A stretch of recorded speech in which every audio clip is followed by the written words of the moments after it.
What if Deku said screw the hero system and ran so fast he broke reality itself? What if he found a badass interdimensional cat princess, fell in love, and became a king?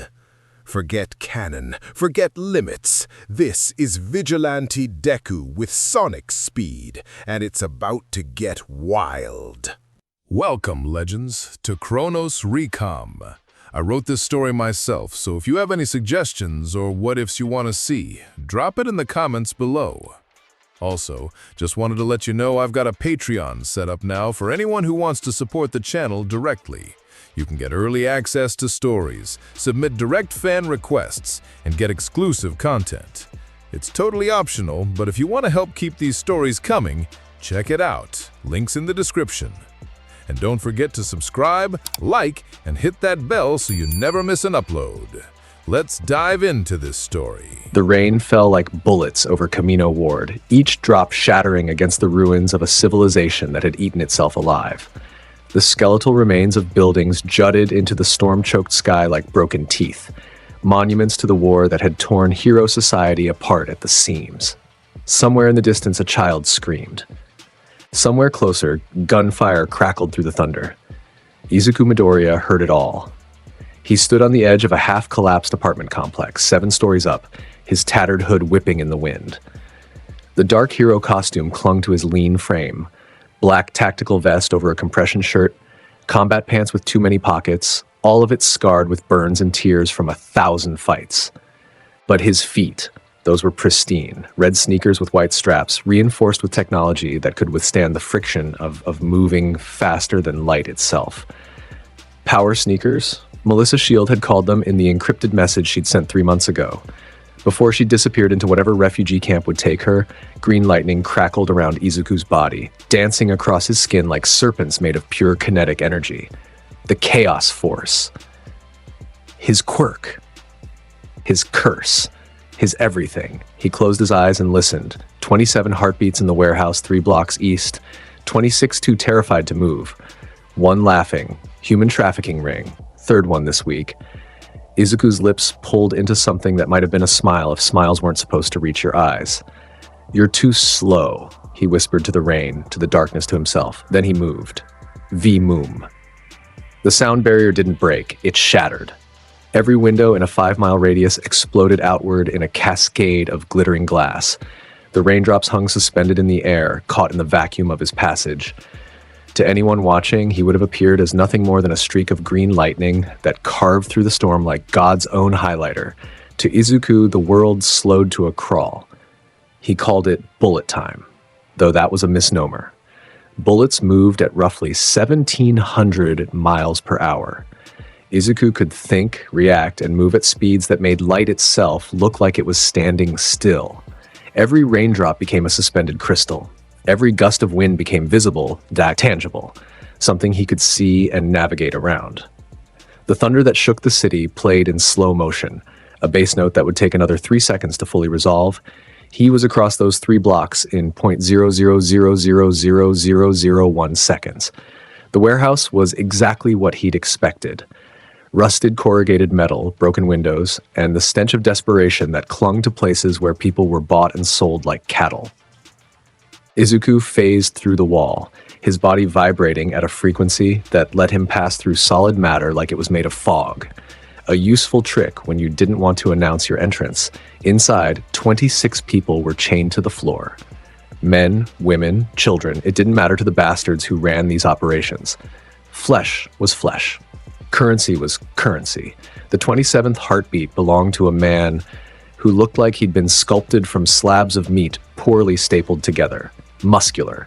One of the escaped Tartarus inmates, a murderer who'd killed dozens, maybe hundreds. The kind of villain who killed for the pure joy of watching life drain from someone's eyes. He was in the middle of a speech, his voice booming through the warehouse. And once we ship this batch to the Shi Hasaikai remnants, we'll have enough cash to... Izuku appeared in front of him. Not walked, not ran. Appeared. One moment there was empty air. The next, a teenage boy in a tattered hood stood 6 inches from Musculator's face, green lightning crackling across his body, his eyes glowing with an otherworldly light. "Hi." Izuku said pleasantly. You're under arrest. You have the right to shut the hell up. Muscular's eyes widened. Then his face split into a grin that showed too many teeth. You, the speedster, the hero killer. Oh, this is... Crack! Izuku's fist moved faster than neurons could fire. It caught Muscular in the solar plexus with enough force to create a localized shockwave that rattled the warehouse's foundations. The villain's muscle fibers, his quirk's primary defense, didn't have time to activate. He folded like a cheap lawn chair and rocketed backward, crashing through 3 support beams before embedding himself in the far wall. I said, Izuku repeated, rolling his shoulders, "Shut up." The other villains in the warehouse, minor thugs with quirks barely worth mentioning, scrambled for their weapons, guns, knives. One idiot actually pulled out a baseball bat. Izuku sighed, then he ran. To the villains, he vanished. One moment he was standing near the entrance. The next, every single one of them was on the ground, unconscious, their weapons disassembled and scattered across the floor. Izuku had moved between them faster than their eyes could track, faster than their brains could process. A tap to the temple here, a pressure point strike there. Surgical, efficient, merciful, even, though he'd stopped thinking of himself as merciful months ago. The hostages stared at him with wide, terrified eyes. You're safe, Izuku said, his voice softer now. He pulled out a set of lockpicks, moving at normal human speed for their benefit, and began freeing them from their chains. There's a shelter 4 blocks west, St. Marie's Church. Tell them Dark Deku sent you. They'll... The sky tore open. Not metaphorically, not poetically. The actual sky ripped apart like wet tissue paper, revealing a swirling vortex of purple and black energy that screamed with the sound of reality itself, hemorrhaging. The dimensional rift was at least 100 feet wide, crackling with power that made Izuku's chaos force feel like static electricity by comparison. Everyone in the warehouse looked up. What the? One of the hostages started, and then something fell from the rift. No, not something. Someone. She was a humanoid figure wreathed in violet flames, plummeting toward the warehouse at terminal velocity. Izuku's enhanced perception caught details that normal eyes would miss. Purple fur, cat-like ears pressed flat against her skull, a tail whipping behind her, and in her arms, 7 glowing gemstones that pulsed with power that made his teeth ache. She was going to hit the warehouse. She was going to kill everyone inside. Izuku didn't think. He just moved. V-woom. He was outside in a nanosecond, running up the side of the adjacent building, using the vertical surface like it was a flat road. His sneakers found purchase on the rain-slicked concrete, each step generating a small sonic boom. Up, higher, calculating trajectory and intercept point in the fraction of a second. His brain needed to process the problem. The figure was 50 feet from impact, 40, 30. Izuku leaped. For a moment, he was airborne, suspended in the storm, green lightning crackling around him in a corona of power. The rain didn't touch him. It couldn't move fast enough. He reached out, arms extended, and caught her. The impact should have shattered every bone in his body, but Izuku was already moving, already redirecting the momentum. He twisted in midair, curling his body around hers protectively, and activated his spin dash. He became a buzzsaw of green energy, spinning at thousands of rotations per second. The kinetic force created a cushion of air beneath them, slowing their descent from terminal velocity to merely bone-breaking. They hit the ground in an explosion of concrete and dust, carving a crater 15 feet deep into the street outside the warehouse. When the dust cleared, Izuku was crouched at the center of the impact zone, the girl cradled in his arms. She was unconscious, her violet flames flickering weakly around her body. Up close, she was even more striking, definitely a mutant-type quirk with features that were equal parts human and feline. Her fur was the color of twilight, her ears twitched even in unconsciousness, and those 7 gemstones were clutched so tightly to her chest that her knuckles had gone white. She was also bleeding. A deep gash across her shoulder, burns along her arms that looked self-inflicted, and Izuku's head snapped up. Footsteps. Dozens of them. Coming from every direction. He laid the girl down gently in the crater and stood, his eyes narrowing as figures emerged from the rain-soaked ruins. Villains. Of course it was villains. The dimensional rift had been like ringing a dinner bell for every predator in Kamino Ward, and leading them was Muscular, his muscle fibers bulging grotesquely as his quirk worked overtime to repair the damage from Izuku's punch. His grin was manic, blood dripping from his mouth. A cat girl? Muscular laughed, the sound echoing across the ruins. You look rare, kitty. I'm going to peel you apart and see what makes you tick. Behind him, at least 20 more villains spread out. Izuku recognized some of them from the Tartarus breakout footage. Moonfish, his blade-covered body, clicking and scraping. 3 high-end Nomu, their exposed brains pulsing with unnatural life. And a dozen others whose names didn't matter because they'd all be unconscious in about 15 seconds. Izuku stepped between Muscular and the unconscious girl. Green lightning exploded around his body, so bright it turned night into day. The rain began to evaporate before it could touch him, creating a dome of steam. His eyes glowed with an intensity that made Muscular's grin falter for just a moment. Let me make this simple, Izuku said, his voice carrying across the ruins despite the thunder. His words were casual, almost friendly, but there was something underneath them, something cold and absolute. Touch her and you lose the arm. Come closer and you lose everything else. Muscular's grin returned. Big words for a scrawny kid in a hood, he charged, his muscle fibers bulging to 3 times their normal size. The ground cratered beneath his feet with each step. He covered the 50 feet between them in a second, faster than most people could blink, his fist cocked back for a punch that could level a building. Izuku waited until Muscular was 5 feet away. Then he moved. Snap. The sound wasn't from Izuku moving. It was from Muscular's arm breaking in 17 places as Izuku's palm strike connected with his elbow. The speedster had moved through Muscular's attack, faster than the villain's enhanced reflexes could track, and struck with surgical precision at the one point where even regenerating muscle fibers couldn't protect bone. Muscular's scream was cut short when Izuku's other hand grabbed his face. Spin dash, Izuku said calmly. Then he curled. His body compacted into a ball, legs tucking against his chest, arms wrapping around his knees, head down. The green lightning intensified, creating a sphere of pure kinetic energy. And then he spun. The sound was indescribable. Imagine a jet engine, a chainsaw, and a tornado all going off at once, then multiply it by 1,000. Izuku's body became a buzzsaw of flesh and lightning. Rotating at speeds that turned him into a solid blur of destruction, he launched forward. Muscular's enhanced muscle fibers, capable of withstanding All Might's punches, lasted approximately 0.3 seconds. Izuku tore through them like tissue paper, shredding muscle, cracking bone, carving a tunnel straight through the villain's torso and out the other side.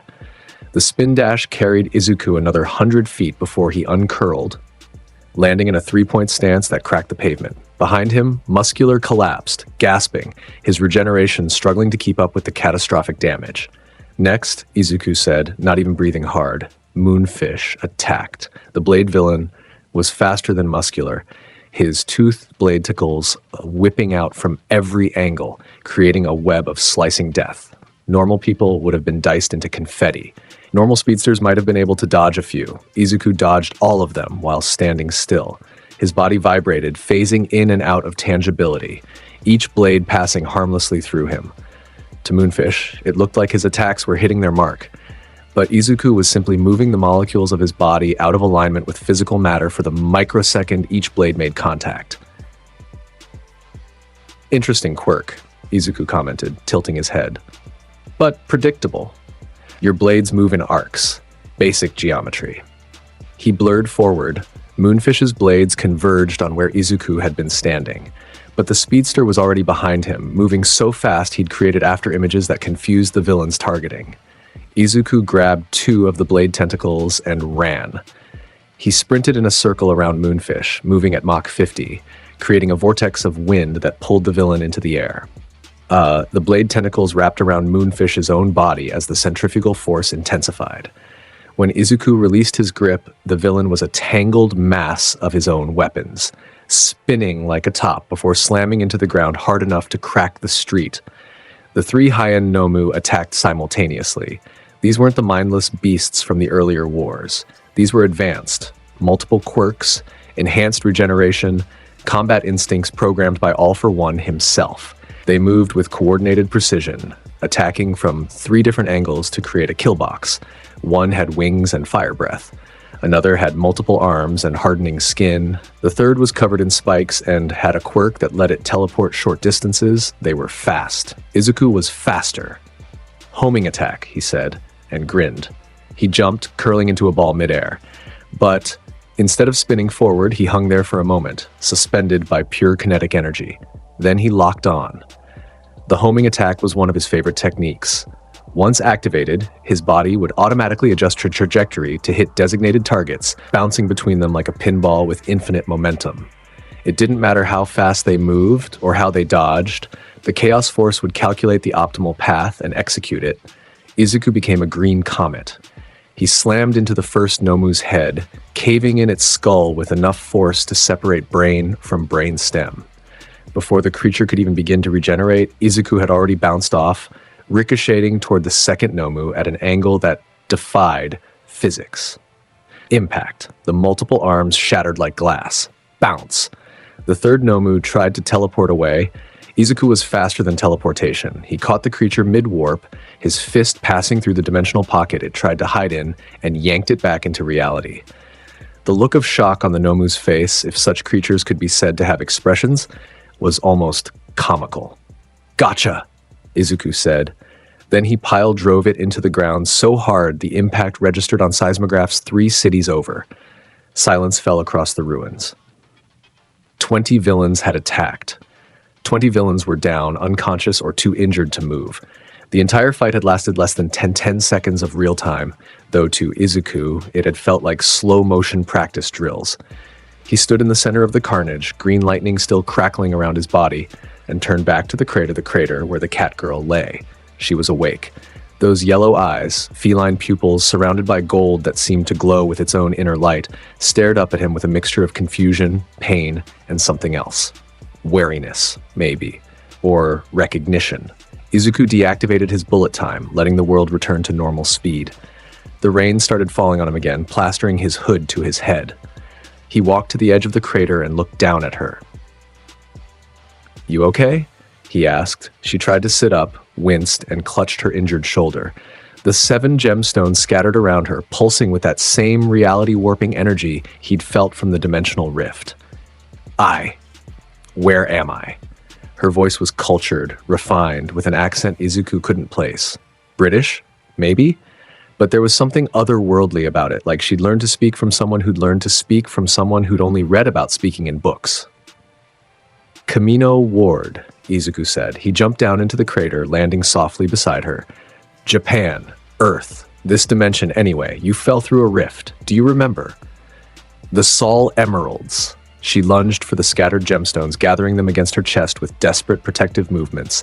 "They are safe. They must be safe. If they fall into the wrong hands. Hey, easy." Izuku held up his hands in a placating gesture. "Nobody's going to take your rocks. What are they?" She glared at him, and for a moment violet flames flickered around her body. Defensive, protective, ready to incinerate him if he posed a threat. Izuku didn't move. He'd fought fire users before. Hell, he'd fought Dabi and lived to tell the tale. But something about her flames was different. They didn't feel wild or chaotic. They felt controlled, precise, like each flicker was a deliberate choice rather than an expression of emotion. "They are not rocks," she said icily. "They are the Sol Emeralds, 7 gemstones of immense power that maintain the balance of the soul dimension. I am their guardian. I am..." She paused as if deciding whether to trust him. "I am Princess Blaze, ruler of the Soul Empire." Izuku blinked. "A princess? Of course, you're a princess? Why wouldn't you be a princess?" She bristled. "You mock me." "No, I'm just..." He ran a hand through his wet hair, pushing the hood back. Green eyes met gold. "Look, Your Majesty, this is going to sound weird, but you're not in your dimension anymore. That rift? It dumped you in the middle of a world that's currently falling apart. Hero society collapsed 3 months ago. Villains run the streets. You picked a really bad time to dimension hop." Blaze looked around at the ruins, at the unconscious villains, at the warehouse full of hostages who were now peeking out to see if it was safe. Her ears flattened against her skull. I did not mean to come here. The Soul Emeralds were attacked by an interdimensional parasite. I tried to contain it, but the energy feedback created an unstable warp gate. I must return home. My people." "Can't help you there," Izuku said gently. Dimensional travel isn't exactly common in this world. We've got a few people who can warp through space, but different dimensions? He shook his head. That's way above my pay grade, and I don't even get paid. She stared at him, really looked at him, at the tattered costume, the exhausted eyes, the way he held himself like someone who'd forgotten how to stand still. You are not a hero. It wasn't a question. Nope, Izuku said. I'm just a guy who runs really fast and hates bullies. Those people you defeated are going to be picked up by whatever passes for law enforcement these days, or they'll wake up and limp away. Either way, they won't be trafficking people anymore. He extended a hand to help her up. Come on, we should get you somewhere safe. Those injuries need... An explosion rocked the district. Izuku's head snapped toward the source, his enhanced hearing picking up screams, gunfire, and his jaw clenched, children crying. The refugee camp, 3 blocks north, under attack. Damn it, he muttered. He looked at Blaze. Can you walk? She pushed herself to her feet, wobbling slightly but refusing his offered hand. Pride, maybe, or just stubbornness. I can do more than walk. If there are innocents in danger, then you stay here and recover, Izuku said firmly. You just fell through a dimensional rift. You're injured. You don't know this world. Let me... Another explosion. Closer this time, and then he appeared. Stepping out of the smoke and ruins came a figure that made every instinct Izuku had scream danger. Tall, muscular, covered in scars that looked they'd been carved by an amateur surgeon with a grudge against aesthetics. His eyes were wild, pupils dilated with trigger or bloodlust or both. Dictator. A rank villain. Mind control, quirk that let him turn anyone who heard his voice into a puppet. He'd escaped from Tartarus 2 months ago and had been building an army of controlled civilians ever since. And behind him stood 50 people, men, women, teenagers. Their eyes were glassy, vacant, moving in perfect synchronization. Controlled. Well, Dictator's voice boomed across the ruins. It had a hypnotic quality, each word laced with his quirk's compulsion. The speedster. Dark Deku, the vigilante who thinks he's better than heroes. I've been looking for you. Izuku stepped in front of Blaze, green lightning crackling. Let them go. Or what? Dictator grinned. You'll kill them? They're human shields, boy. You touch one, you're a murderer. You attack me, they attack you. It's a delightful little paradox, isn't it? The hero, vigilante, too moral to win. Blaze's hand found Izuku's shoulder. He could feel the heat of her touch even through his vest. I can help, she whispered. No, Izuku said. I am a guardian of the Soul Emeralds, she interrupted, her voice sharp with command. I have defended my dimension from world-ending threats. I will not hide behind you like some helpless damsel. Dictator laughed. Aw, how cute. The speedster found a girlfriend. Tell you what, hand her over and I'll let half of these puppets go. She looks exotic. I bet I could get a fortune for a mutant with her unique characteristics. Violet flames erupted around Blaze's body. The temperature in the immediate area spiked 30 degrees. The rain touching her flames evaporated instantly, creating clouds of steam. Her eyes glowed with an inner fire, and when she spoke, her voice carried the weight of royalty used to being obeyed. You will release those people. Now. Dictator's grin widened. Or what, cat? You'll scratch me? No, Blaze said calmly. I will burn you. Then several things happened at once. Dictator shouted a command. His 50 controlled civilians charged, moving with eerie precision. Izuku activated bullet time. The world slowed. He could see each civilian's trajectory, calculate every angle, determine exactly how to... He couldn't hit them. They were innocent. Mind-controlled, Blaze moved. She was fast. Not Izuku fast, but enhanced speed nonetheless. She flowed through the charging crowd like water, her flames creating barriers that deflected attacks without burning flesh. Each movement was precise, economical, the product of years of combat training. When a controlled civilian swung at her, she redirected the momentum, using their own force against them to send them stumbling into others. Blue, she called out. Create a perimeter. Blue. She'd called him Blue. Izuku processed this even as he moved, running in a wide circle around the controlled crowd. His speed generated winds that formed a barrier, keeping them contained. But Dictator was in the center, laughing, shouting more commands. I'll handle the civilians, Blaze said. She was in the center of the crowd now, flames swirling around her in a controlled vortex. You stopped the source, Izuku grinned. I like how you think, princess. He blurred forward. Dictator saw him coming and smiled. Stop him! 20 controlled civilians threw themselves in Izuku's path. He couldn't hurt them, but he could. He jumped, using the first civilian's shoulders as a springboard, bouncing from person to person like stepping stones. His sneakers barely touched them, just enough contact to redirect his momentum. To the controlled people, it would feel like a gentle push. To Dictator, it looked like Izuku was defying gravity itself. The villain tried to run. Izuku was faster. He appeared in front of Dictator, vibrating his hand at a frequency that made it phase through solid matter. Then he placed it against the villain's chest, directly over his heart. Your quirk, Izuku said conversationally, requires vocal commands. Hard to talk when your nervous system's been short-circuited. He released a pulse of chaos force energy directly into Dictator's nerve clusters. The villain's eyes rolled back. He collapsed, unconscious, his mind control quirk deactivating instantly. All 50 civilians blinked, awareness returning to their eyes. They looked around, confused, frightened. Blaze was there. She'd created small flames that hovered above her palms, warm and welcoming, rather than threatening. "You are safe," she said, her voice gentle in a way that surprised Izuku. "The villain has been defeated. Please, return to your homes. You are no longer in danger." They listened. Something about her presence, regal, commanding, but also genuinely caring, made them trust her immediately. They dispersed, helping each other limp away from the battlefield. Izuku watched them go, then looked at Blaze. She was swaying on her feet, her flames flickering weakly. The fight had taken more out of her than she'd let on. He was beside her in a nanosecond, catching her before she could fall. "Easy, princess," he said. "You overextended." I am fine," she protested, but her weight was leaning against him. "I simply need a moment to..." "You need medical attention and about 12 hours of sleep," Izuku said. He looked around at the ruins of Kamino Ward, at the unconscious villains, at the aftermath of yet another battle in a war that never seemed to end. "Come on, I've got a hideout. Nothing fancy, but it's dry and defensible. I should not impose. You literally fell out of the sky and helped me save 50 people," Izuku said. "You're not imposing. He paused, searching for the right word. "You're useful, and you're injured. Let me return the favor." Blaze looked up at him. In the glow of the city's few remaining streetlights, with rain plastering her fur to her body and exhaustion evident in every line of her face, she looked younger than she probably was. Vulnerable. Human, despite the cat ears and tail.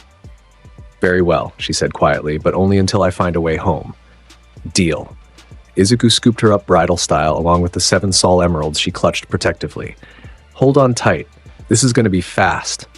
"How fast?" Izuku grinned. "You'll see." The world became a tunnel of light. To Blaze, it felt like reality itself was stretching. Colors blurred together into streaks of neon. Sound became a single sustained note. She was moving faster than her mind could fully process. Held in the arms of a boy who ran, like physics was a suggestion rather than a law. She looked up at him. His face was set in concentration, green lightning crackling around his body, illuminating his features in stark relief.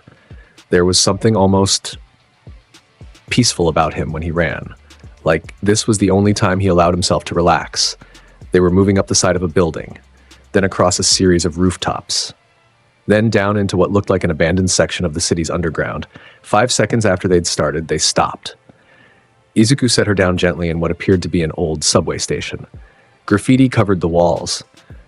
Some of it artistic, some of it just angry scrawls about the government and heroes and the end of the world. Rusted train cars sat on tracks that hadn't seen maintenance in months. But there was a corner that looked lived in. A sleeping bag. Boxes of supplies. A wall covered in newspaper clippings and handwritten notes connected by red string. "Welcome to Chateau Midoriya," Izuku said with a theatrical bow. "Please excuse the mess. The maid took the decade off." Blaze looked around. This was where he lived? This cold, dark, abandoned place? This is not a home. "It's better than nothing," Izuku said, already moving to one of the supply boxes. He pulled out a first aid kit. "Sit. Let me look at that shoulder." She wanted to protest. Pride demanded she refuse help, that she tend to her own wounds as she'd always done. But the injury was on her shoulder blade, difficult to reach, and it was she felt dizzy from blood loss and dimensional displacement. She sat on an old bench, gathering the soul emeralds in her lap. Izuku moved behind her, gentle hands examining the wound. "This is deep. Claws?" The interdimensional parasite had appendages, Blaze said. They were sharp. I'll need to disinfect this. It's gonna sting. I am accustomed to pain. She wasn't lying. When Izuku applied the antiseptic, she didn't flinch, didn't make a sound, just stared straight ahead, her tail the only indication of discomfort. It lashed once, twice, then went still. You're tough, Izuku commented, applying bandages with practiced efficiency. Most people would be screaming. I am a warrior, a guardian. I do not have the luxury of screaming. Yeah, Izuku said quietly. I get that. They sat in silence for a moment, the only sound the distant drip of water from somewhere deeper in the subway tunnels. Who are you? Blaze asked finally. You move with speed that defies comprehension. You fight like you have trained for a lifetime, yet you hide in ruins and call yourself a vigilante rather than a hero. Why? Izuku finished bandaging her shoulder and moved to sit across from her, his back against a graffitied wall. He pulled an energy bar from his pocket, one of dozens he carried, and took a bite before answering. I'm Izuku Midoriya, he said. I was born quirkless. At least, that's what the doctors said.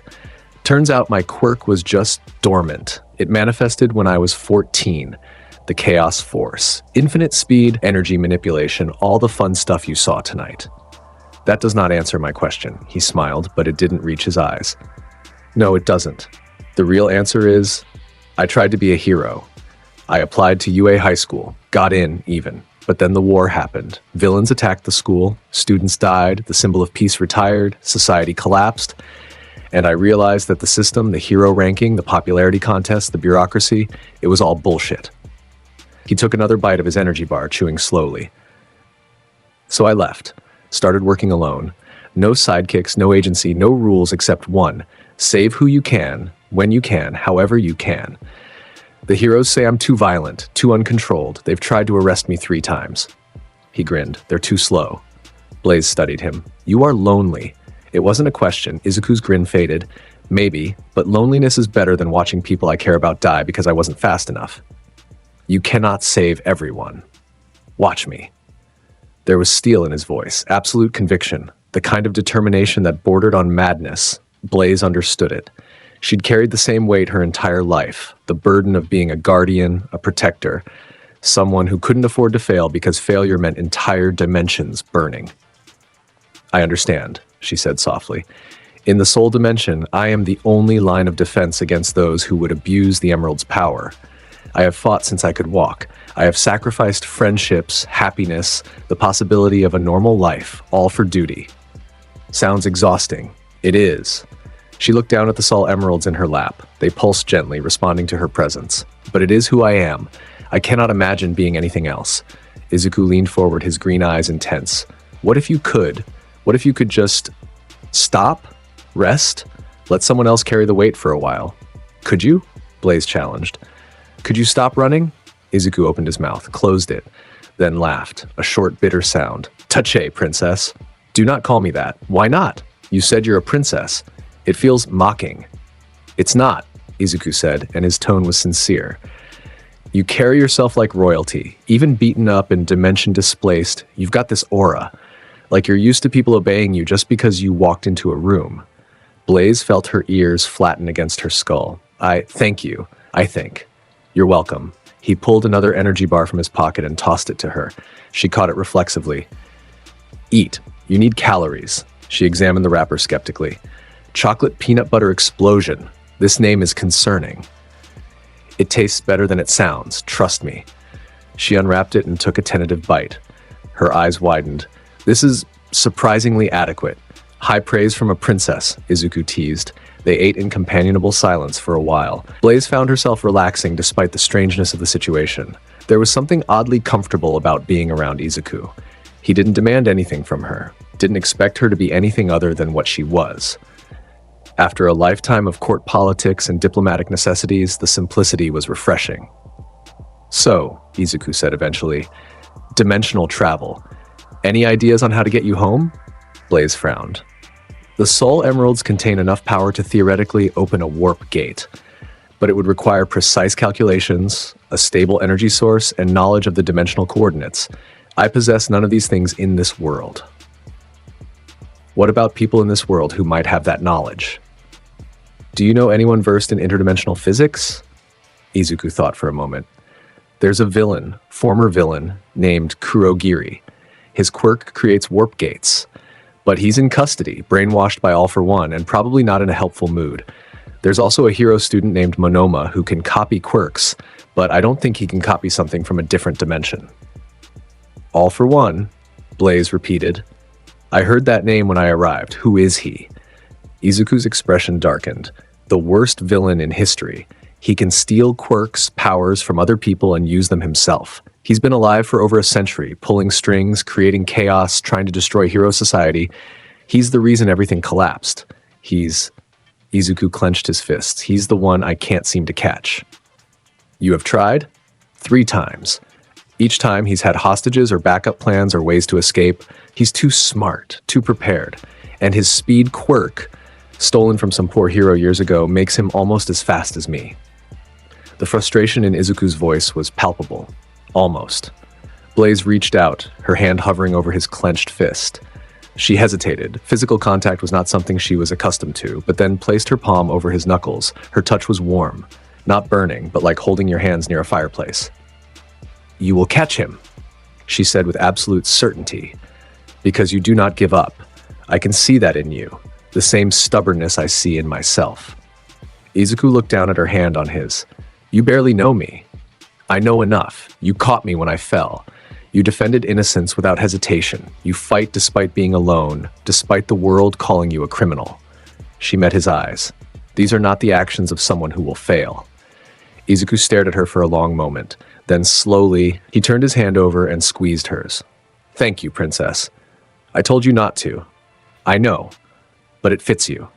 Before Blaze could argue further, an explosion echoed through the subway tunnels, distant but getting closer. Izuku's head snapped toward the sound, his body tensing. Stay here, he said, releasing her hand and standing. I am not. You're injured and exhausted, Izuku said firmly. I'll scout ahead, see what we're dealing with, and another explosion. Closer, the ground shook, and then a voice echoed through the tunnels. Young, female, terrified. Help! Someone, please! Izuku was moving before Blaze could blink.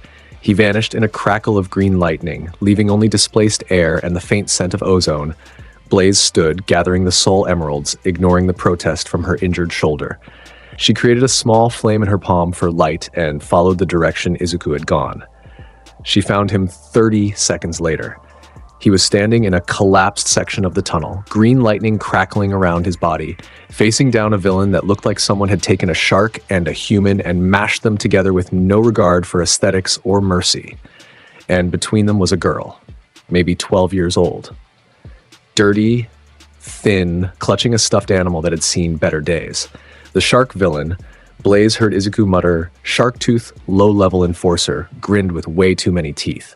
Back off, speedster. The kid's mine. Boss says he needs fresh blood for his experiments. The kid, Izuku said, his voice cold enough to freeze nitrogen, is about to watch you get your ass handed to you at Mach speed. Last chance to walk away. Like hell. Izuku moved. Crack. Snap. V-woom. To Blaze, it looked like Izuku simply appeared behind the villain, one hand resting almost gently on the shark man's shoulder. To Sharktooth, the world had just become pain. Izuku had struck him 17 times in the span of a heartbeat, pressure points, nerve clusters, joints, each hit calibrated for maximum incapacitation with minimum permanent damage. Sharktooth collapsed like a puppet with cut strings. Izuku was already kneeling in front of the girl. His demeanor completely changed. Gentle, non-threatening. Hey, he said softly, you're safe now. What's your name? The girl was shaking. Mika. Hi, Mika. I'm Deku. That's a cool stuffy. Is that a rabbit? She nodded, clutching it tighter. I had one when I was your age. His name was Mr. Hops. Izuku smiled. Where are your parents? They got taken by the bad men. 3 days ago. I've been hiding, but tears started streaming down her face. I'm scared. I'm so scared. Blaze watched as Izuku pulled the girl into a gentle hug, letting her cry into his shoulder. The way he held her, carefully like she was made of glass, was such a stark contrast to the violence she'd seen him unleash minutes before. It's okay to be scared, Izuku murmured, but you're safe now, I promise. Do you have anywhere to go? Family? Friends? Mika shook her head against his shoulder. Izuku looked up, his eyes meeting Blaze's across the tunnel. There was a question in them, a plea for help with a situation that couldn't be solved with speed. Blaze stepped forward, her flames casting dancing shadows on the tunnel walls. She knelt beside them. "Hello, Mika," she said gently. "My name is Blaze. I know you have had a frightening experience, but you are safe now. Blue and I will make sure of it." Mika peeked out from Izuku's shoulder, her eyes widening at Blaze's appearance. You're pretty, like a fairy tale princess." Despite herself, Blaze felt a small smile tug at her lips. "Thank you. You are very brave." "I don't feel brave." "The bravest people rarely do," Blaze said. "But you survived. You called for help. You did not give up. That is courage." Izuku stood, lifting Mika easily. "Come on. Let's get you somewhere warm and safe. There's a shelter not far from here, St. Marie's Church. They'll take care of you until we can find your parents." "What if you can't find them?" Mika's voice was small. "Then I'll keep looking," Izuku said simply. "That's what I do. I run really fast and find people who need finding." They made their way back through the tunnels, Mika dozing against Izuku's shoulder, exhausted from fear and adrenaline crash. Blaze walked beside them, one hand maintaining a small flame for light. "You are good with children," she observed quietly. "I used to want to be a teacher," Izuku admitted. "Before everything went to hell, thought I could inspire the next generation of heroes, you know? Help kids who felt powerless realize they could be strong." He glanced down at Mika's sleeping face. "Guess I'm still doing that in a way, just less officially." "You would have been an excellent teacher. Past tense noted and appreciated, Princess." They emerged from the subway into the pre-dawn light. The rain had stopped, leaving the city washed clean and glistening. In the distance, the sun was just starting to peek over the horizon, painting the clouds in shades of pink and gold. St. Marie's Church was a small building that had somehow survived the chaos of the past few months. Izuku knocked on the door, a specific pattern that Blaze assumed was some kind of code. A small window opened. "Dark Deku," an elderly woman's voice said. "It's 4 in the morning." "I know, Sister Agnes. Sorry, I've got a lost kid. Parents taken 3 days ago. She needs a safe place." The door opened immediately. Sister Agnes was exactly what Blaze expected a nun to look like. Elderly, kind eyes, sensible shoes. She took one look at Mika and her expression softened. "Oh, you poor dear. Come in, come in. We'll get you fed and cleaned up." Izuku passed Mika to the nun carefully. The girl stirred, her eyes opening slightly. "Will you find my parents?" she mumbled. "I'll try," Izuku promised. "I'll try really hard." "Promise?" "Promise." Sister Agnes carried Mika inside, but paused at the doorway. "You look terrible, boy. When's the last time you slept?" "Sleep is for people who aren't being chased by every villain and hero in Japan," Izuku said with a tired grin. "That's not healthy." "Nothing about my life is healthy, sister." The nun sighed. "At least eat something. And your friend?" She looked at Blaze with curiosity but no judgment. "She's welcome too. We don't turn anyone away." "Thank you," Blaze said. "But we cannot stay. There are others who need help." "There's always others," Sister Agnes said sadly. "That's the problem, isn't it? Too many people hurting, not enough people helping." She looked at Izuku. "You can't save them all, you know." "I know," Izuku said, "but I can try." The door closed. Izuku stood there for a moment, staring at the wooden surface, his shoulders sagging with exhaustion. "How long?" Blaze asked. How long have you been doing this? Running yourself into the ground, saving everyone you can, never stopping, never resting?"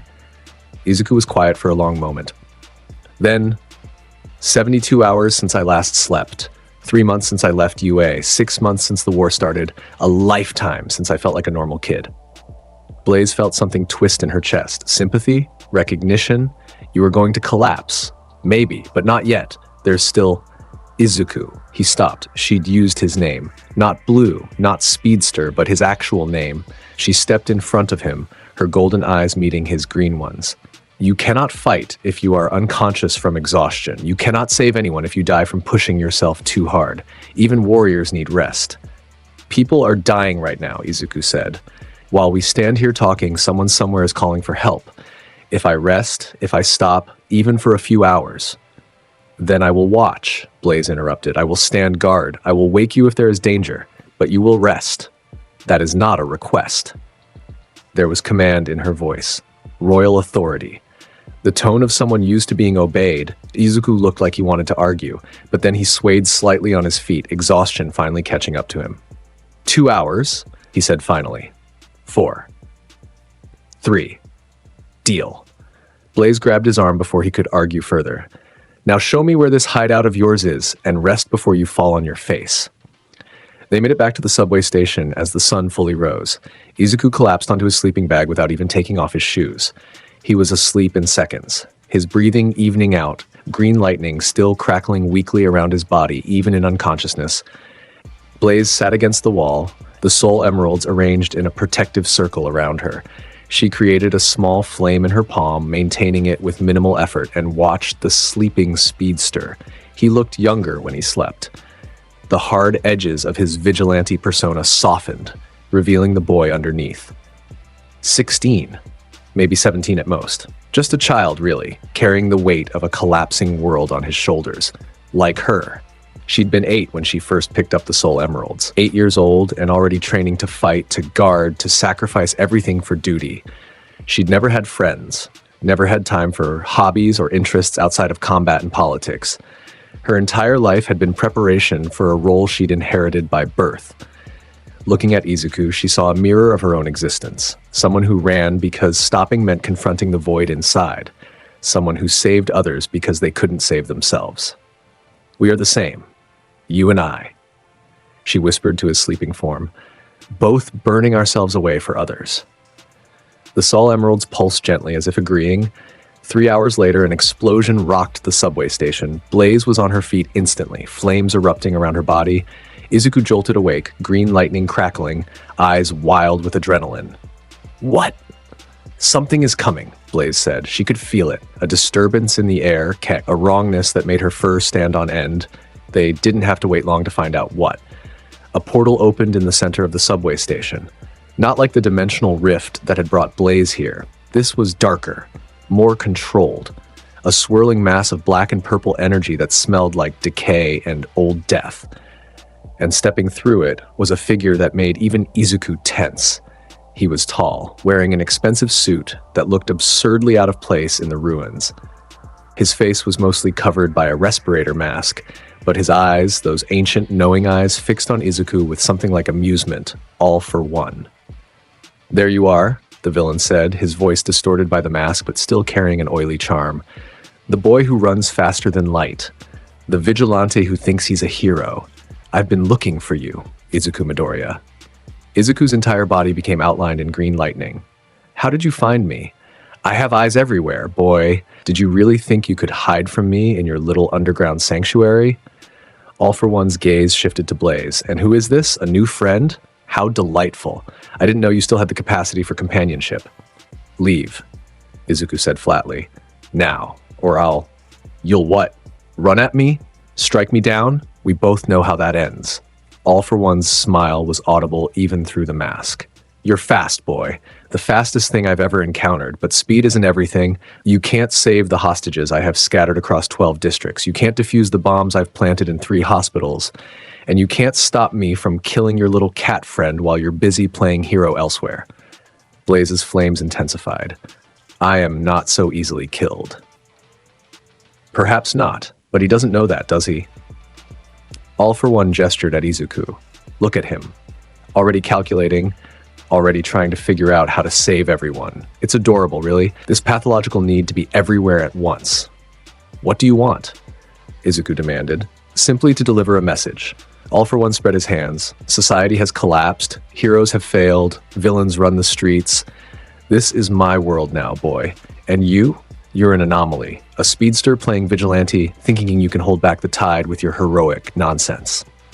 I've stopped you before. You've delayed me. There's a difference.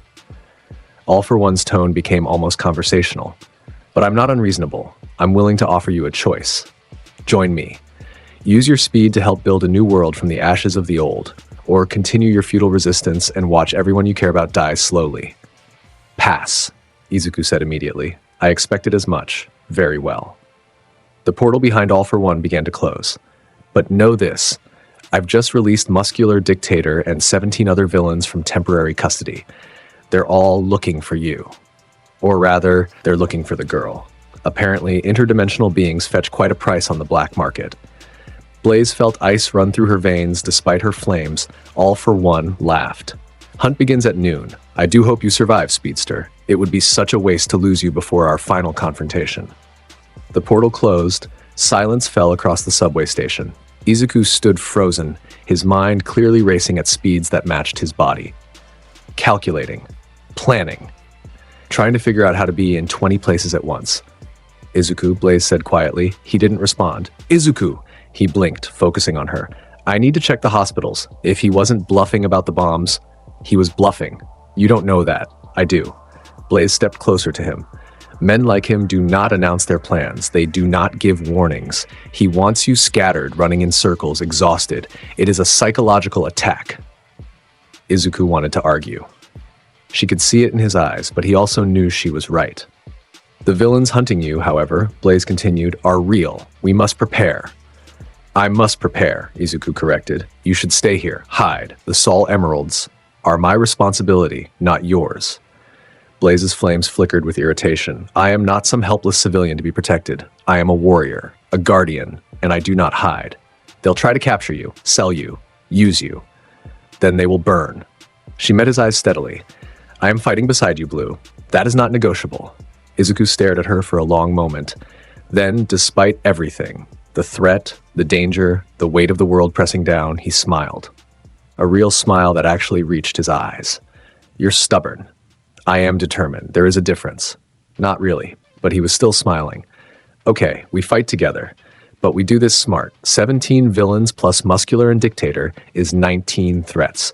I can take them down individually, but if they coordinate, then we divide and conquer. Blaze began pacing, her tactical mind engaging. You possess superior speed. I possess ranged attacks and area control. We use the environment. Draw them into confined spaces where numbers become a disadvantage. The old factory district, Izuku said immediately. Lots of vertical spaces, narrow corridors, places where I can use my speed, and you can create choke points with your flames. They spent the next hour planning. Izuku sketched maps on the wall with chalk, marking key locations, escape routes, potential ambush sites. Blaze studied them, asking questions, offering suggestions based on her own combat experience. Watching them work, an outside observer might have thought they'd been fighting together for years. The way they communicated, half sentences that the other understood immediately, gestures that conveyed complex tactical information, the easy synchronization of two minds working toward a common goal. You are smiling, Blaze observed at one point. Izuku realized she was right. Am I? Yes. Does planning combat strategies amuse you? No, He gestured between them. It's been a while since I had someone to plan with, someone who understands. It's nice. Blaze felt warmth spread through her chest that had nothing to do with her flames. I understand. I have always fought alone as well. This partnership is agreeable. High praise from a princess. Stop calling me that. Never. When noon arrived, they were ready. They'd relocated to the factory district, a maze of abandoned buildings, rusted machinery, and industrial detritus. Izuku had set up false trails, misleading signs that would draw villains in different directions. Blaze had identified the best defensive positions and created small caches of flame throughout the area, ready-made weapons she could ignite with a thought. And then they waited. The villains came at 12:17. Muscular led the pack, his muscle fibers already bulging in anticipation of violence. Behind him came Dictator, flanked by a dozen controlled civilians, hostages he'd gathered as insurance.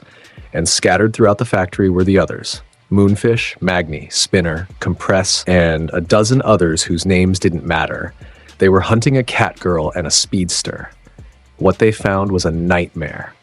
Izuku struck first. He was a green blur that tore through the factory like a hurricane made of lightning. 3 villains went down before anyone even realized they were under attack. Pressure point strikes that left them unconscious but alive. He grabbed the controlled civilians and relocated them a mile away in the span of a heartbeat, removing Dictator's hostages from play.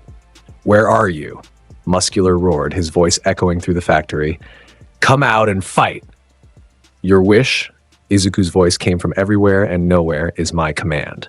He appeared in front of Muscular, vibrating so fast he was nothing but a blur. Round 2.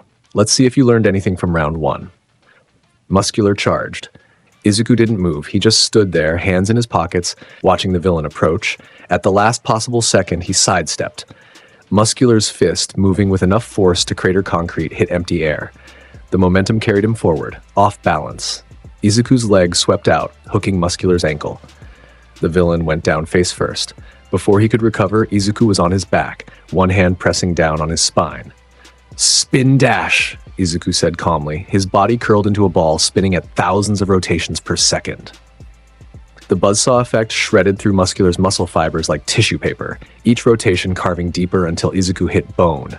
Muscular screamed. Izuku uncurled, landing in a crouch. "Stay down.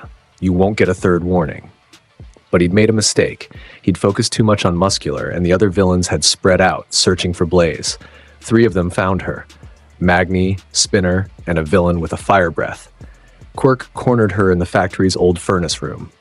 They thought they had the advantage. 3-on-1, their quirks well suited for combat. They were wrong. Well, Magni grinned, her magnetic quirk already pulling metal debris toward her as improvised weapons. "The exotic pet, boss will pay top dollar for you." Blaze stood perfectly still, the soul emeralds arranged at her feet in a protective circle. Her flames were dim, barely flickering. She looked injured, exhausted, beaten. It was a trap. "I am not a pet," Blaze said quietly. "I am a princess, and you will learn the difference." She moved. Her flames exploded outward in a perfect sphere, incinerating the improvised weapons Magni had gathered. The fire didn't spread randomly. It formed geometric patterns, walls and barriers that cut off escape routes and channeled the villains exactly where Blaze wanted them. Spinner lunged with his sword. Blaze created a ramp of solid flame, superheated air compressed into a physical surface, and ran up it, flipping over his head. As she passed, her tail whipped out, wrapping around his wrist and yanking the sword from his grip. She landed behind him, flames swirling around her in a vortex that made the air shimmer with heat. "Fire veil," she whispered. The flames intensified, creating a dome that trapped all 3 villains inside with her. To them, it looked like the inside of a furnace. To Blaze, it was perfectly comfortable. Her quirk gave her immunity to heat. "I will give you one chance," she said, her voice carrying absolute authority. "Surrender, or burn." The fire breath villain laughed. "You can't hurt us! Blaze raised a hand. The flames surrounding the fire breather condensed, wrapping around his body like chains. They didn't burn his skin. That would be crude. Instead, they siphoned oxygen away from his immediate area, making each breath harder, thinner. "I control fire," Blaze said. "Not just create it. I can make it burn without consuming. I can make it warm without destroying. And I can make it suffocate without touching." The fire breather collapsed, gasping. "Choose." Magni and Spinner dropped their weapons. "Smart," Blaze said. The flames dispersed, leaving all 3 villains unconscious from oxygen deprivation, but otherwise unharmed. Outside the furnace room, Izuku was dealing with Moonfish. The blade villain had learned from their previous encounter. He wasn't attacking directly anymore. Instead, he was using his blades to destroy the factory's structural supports, trying to bring the entire building down on Izuku's head. "Clever," Izuku admitted, running along a collapsing wall. "Slow me down by making me rescue people in the area instead of fighting you directly. Not bad." A support beam crashed down. Izuku caught it one-handed, his Chaos Force energy reinforcing his muscles, and threw it back at Moonfish like a javelin. The villain dodged, but it forced him to reposition. "But here's the thing," Izuku continued, his voice conversational despite the chaos. "I can think faster than you can swing those blades. I can calculate collapse patterns faster than physics can execute them. And I can be in 5 places at once." He created after images, moving so fast between positions that it looked like there were multiple copies of himself.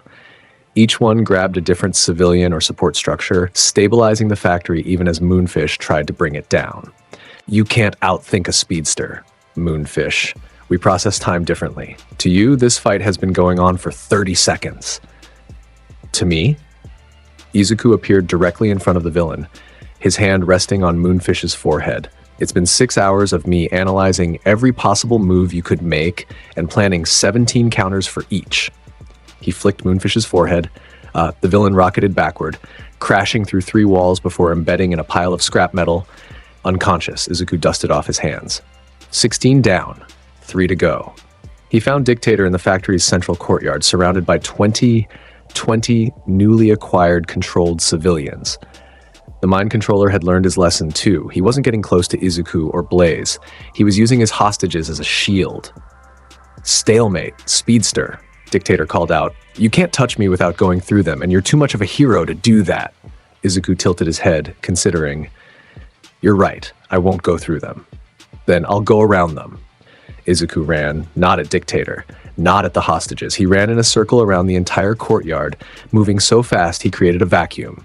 The air itself was pulled away from the center, creating a localized zone of zero atmosphere.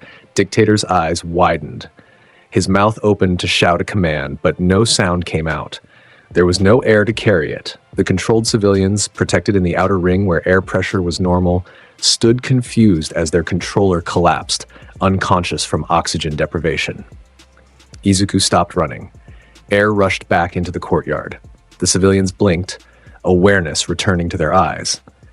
You're safe, Izuku told them. Head to St. Marie's Church, 4 blocks west. They'll take care of you. They stumbled away, grateful and confused. That left 2, Compress and a new villain. Izuku didn't recognize. Someone with a duplication quirk who'd created 20 copies of himself. He found them in the factory's upper levels, facing off against Blaze.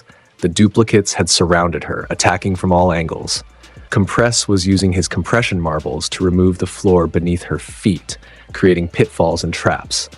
It was a coordinated assault that would have overwhelmed most fighters. Blaze was dancing through it like it was choreographed. Her flames created platforms midair, giving her solid surfaces to leap from. Each movement was precise, economical, the product of years of combat training.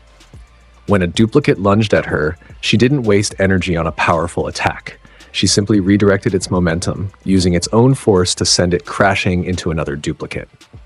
She's magnificent, Compress murmured, watching her move, like a ballet of fire and fury. She's about to kick your ass, Izuku said, appearing behind the villain. Compress spun, his hand already reaching out to compress Izuku into a marble, but Izuku was vibrating, phasing through the attempted touch.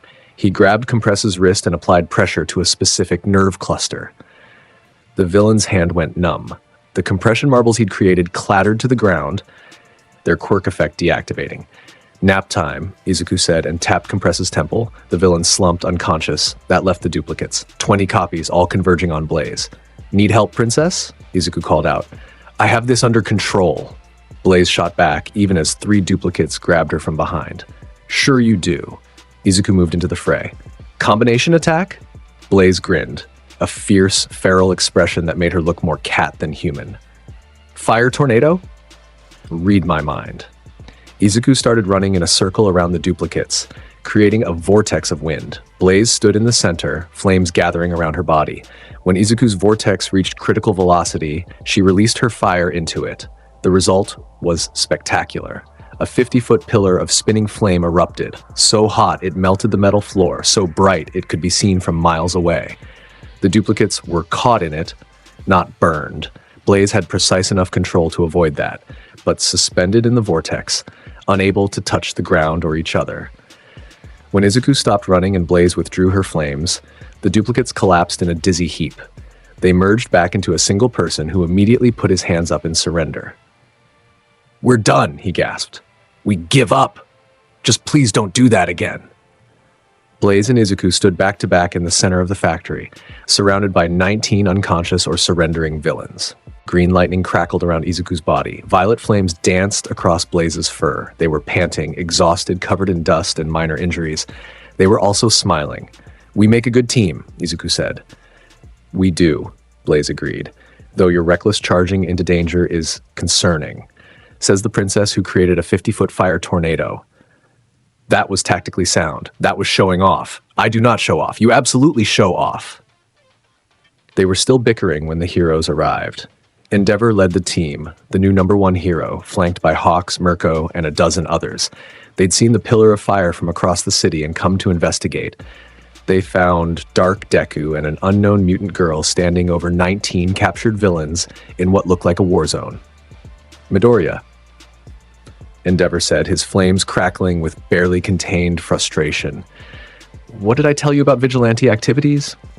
To stop, Izuku suggested innocently. Yes. Well, I considered it, but then 19 villains decided to attack us, and it seemed rude not to defend ourselves. Hawks whistled, looking around at the destruction. 19 villains. Just the two of you?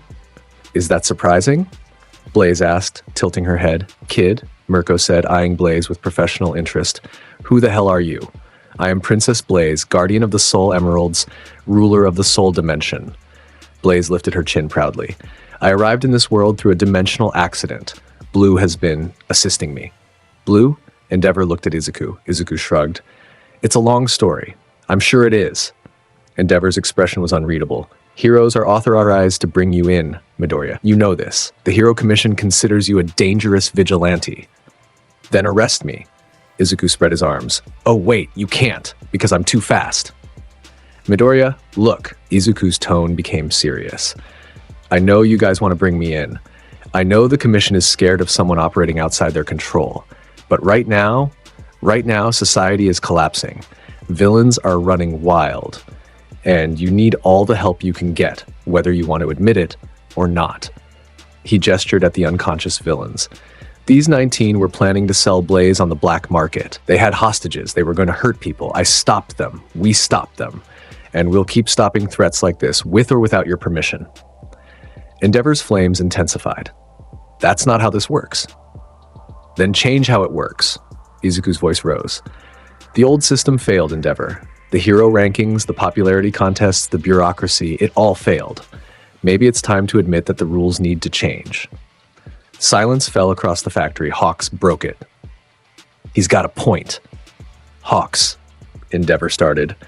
I'm just saying, the kid took down 19 villains without killing any of them. That's more than most hero teams could do.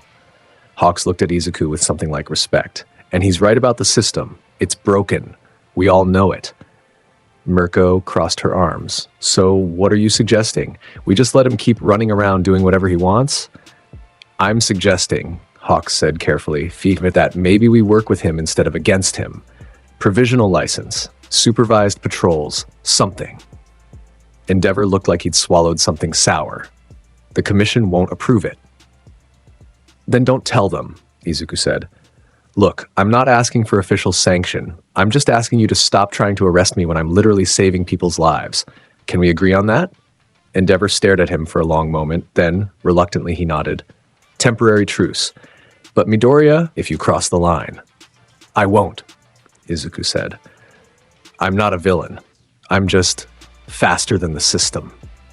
The heroes began securing the unconscious villains. Izuku and Blaze used the distraction to slip away, vanishing into the ruins before anyone could stop them.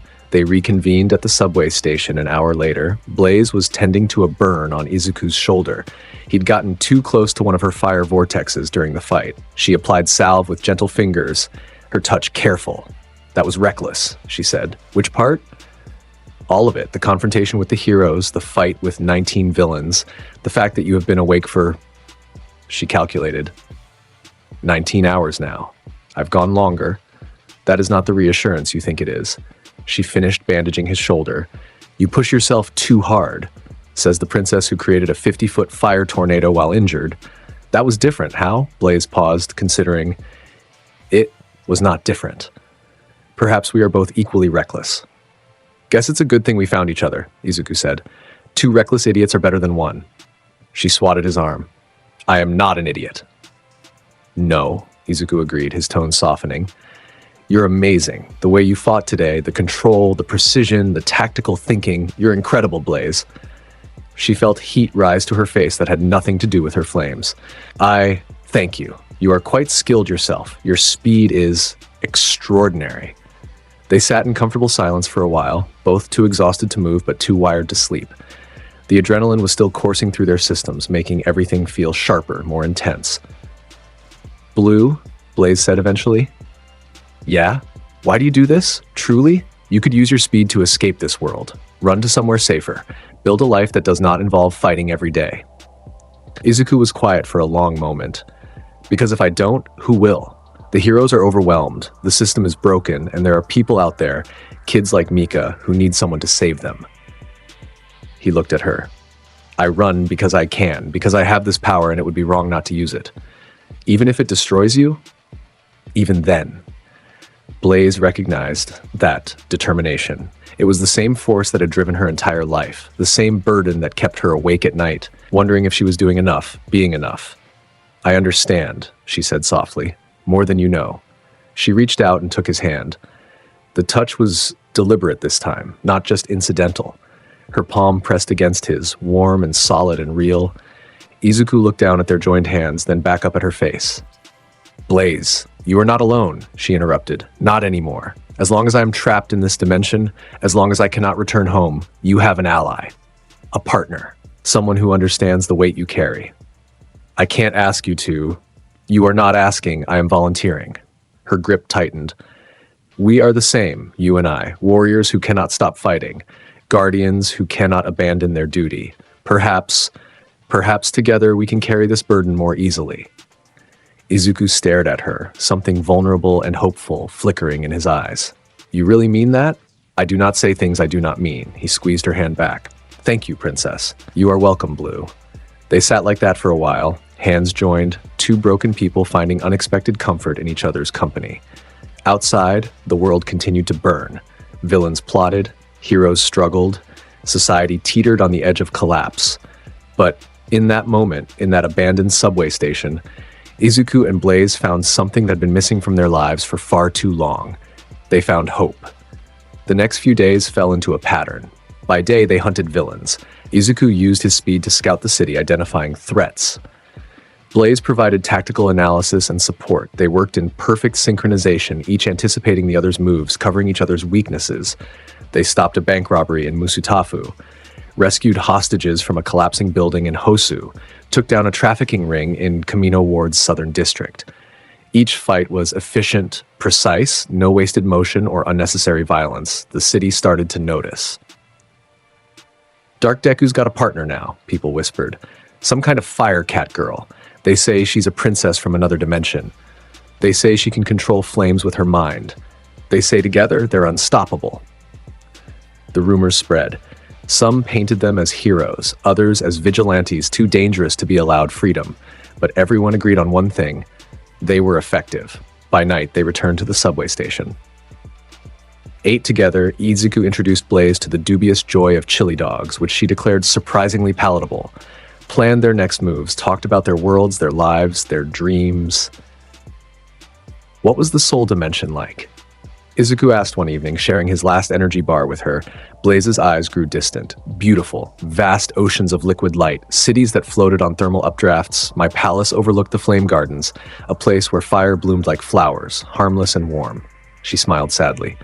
I miss it, but I cannot return until the warp gate stabilizes. We'll find a way, Izuku promised. There has to be someone in this world who understands dimensional physics.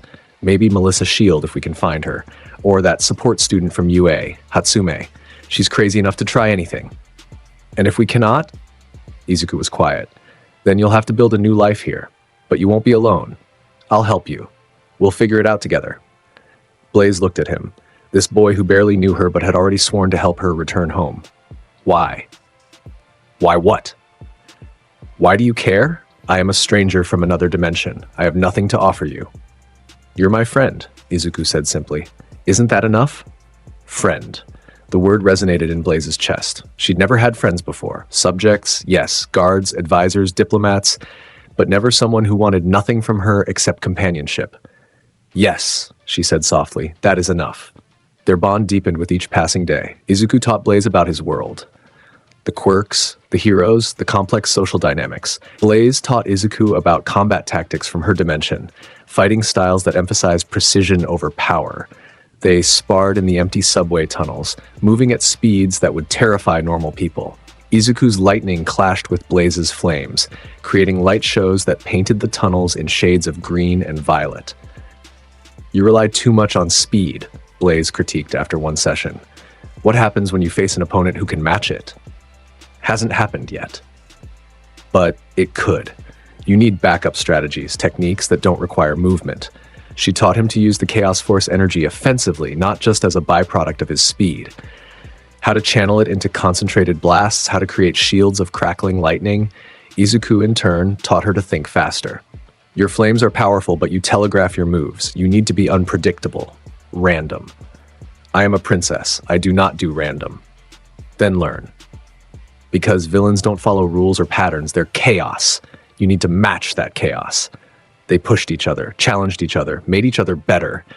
And somewhere along the way, something shifted. It happened during a fight with Moonfish's gang. They'd regrouped, brought reinforcements. Izuku and Blaze were outnumbered 15-2. A blade slashed toward Blaze's back. She didn't see it, but Izuku did. He crossed 20 feet in a nanosecond, his body interposing itself between the blade and Blaze. The weapon scraped across his ribs, cutting through his vest and drawing blood. Blue. Blaze's scream was raw, primal. Her flames exploded outward in a sphere of violet fire so intense it made the air itself ignite. Every villain within 30 feet was blown backward, their weapons melting, their clothes smoldering. She caught Izuku as he stumbled. "You idiot! Why would you?" "You didn't see it," Izuku said, wincing. "Couldn't let you get hurt. So you let yourself get hurt instead? Better me than you." Blaze stared at him, this reckless, self-sacrificing boy who'd just taken a blade for her without hesitation. And she realized something that terrified her. She cared about him. Not as an ally, not as a friend, as something more. Later, after they defeated Moonfish's gang again, retreated to the subway station, Blaze tended to Izuku's wound with shaking hands. "This was foolish," she said, her voice thick with emotion. "You could have been killed. But I wasn't. But you could have been." She pressed the bandage harder than necessary, making him wince. "You cannot keep throwing yourself in front of attacks meant for me." "Why not? You do the same for me." "That is different." "How?" Blaze paused, antiseptic-soaked cloth in hand. Because you." She struggled with the words. "You matter, Blue. More than you realize, and the thought of losing you is unbearable." Izuku's breath caught. "Blaze, I have never had a partner before," she continued, the words spilling out now. "Never had someone who understood what it means to carry impossible burdens. That never had someone who made me feel like I could be more than just a weapon or a guardian or a princess. You make me feel human, and I cannot lose that. I cannot lose you." Silence fell between them. Heavy. Charged, Izuku reached up, his hand cupping her face. His thumb brushed away a tear she didn't realize had fallen. "You won't lose me," he said softly. "I promise. I'm too fast to die. Do not make promises you cannot keep." "I'm not," he smiled. "I've got too much to live for now." Blaze leaned into his touch, her eyes closing. "What changed?" "You did. You made me remember that running isn't just about escaping. Sometimes it's about running towards something worth fighting for." When she opened her eyes, his face was inches from hers. She could count the flecks of gold in his green eyes, see the faint scar on his cheek from some long-ago fight, feel the warmth of his breath mixing with hers. "Blaze," he whispered. "I." An explosion rocked the subway station. They sprang apart, instantly alert. Izuku's lightning crackled. Blaze's flames ignited. A figure stepped out of the shadows. Lady Nagant. The sniper hero turned assassin looked worse for wear since their last encounter. Her left arm was bandaged, her usual confident demeanor replaced with wary respect. "Relax," she said, holding up her hands. "I'm not here to fight." "Then why are you here?" Izuku demanded, positioning himself between Nagant and Blaze. "To warn you." Nagant's expression was grave. All for One is planning something big. He's been gathering high-end Nomu, stockpiling weapons, recruiting every villain in Japan, and he's fixated on you two. "We know he wants us dead," Blaze said. "No, he wants you captured." Nagant pulled out a tablet showing them surveillance footage. "He's been studying your fights, analyzing your patterns. He knows your strengths, your weaknesses, your tactics." The footage showed Izuku and Blaze fighting various villains over the past week. Every battle had been recorded from multiple angles. "He's preparing a trap," Nagant continued.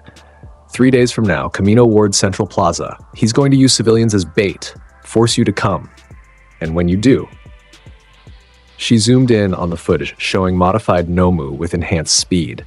"He's got 40 high-end Nomu specifically designed to counter your abilities." Izuku's jaw clenched. "How do you know this?" "Because he tried to hire me to kill you. I refused." Nagant's smile was bitter. "Turns out there are some lines even I won't cross." You're annoying, Speedster, but you're also the closest thing this broken society has to hope. Why tell us? Blaze asked. You could have simply walked away. Because I'm tired of being a weapon for people like him. Nagant looked at them both.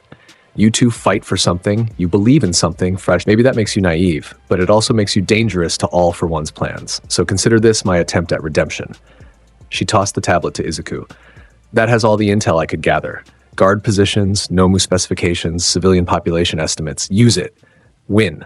And maybe this world has a chance. She turned to leave. Nagant, Izuku called out. She paused. Thank you. Don't thank me yet. You've still got to survive. She glanced back. But for what it's worth, I hope you do. She vanished into the shadows, leaving Izuku and Blaze alone with the tablet and the weight of what was coming. Izuku studied the intel, his mind racing. 40 high-end Nomu with speed enhancements. Civilian hostages scattered across a 3-block area. AFO himself probably waiting in reserve. He looked at Blaze. This is a death trap. Then we do not spring it. We have to. If we don't show up, he'll kill the civilians to draw us out anyway. He knows we can't ignore that. Blaze moved to stand beside him, looking at the tablet. Then we need a plan. A real plan, not just run fast and hope for the best. Despite the gravity of the situation, Izuku smiled. You know me too well. Someone has to. She studied the map. The plaza is too open. We need to dictate the terrain, force AFO to fight on our terms. They spent the next 3 days preparing. Izuku scouted the plaza, mapping every entrance and exit, every rooftop and alley. Blaze created caches of compressed flame throughout the area, weapons they could trigger remotely. They practiced combination attacks, refining their coordination until they could fight as a single unit. And they talked about fears, about doubts, about what came after.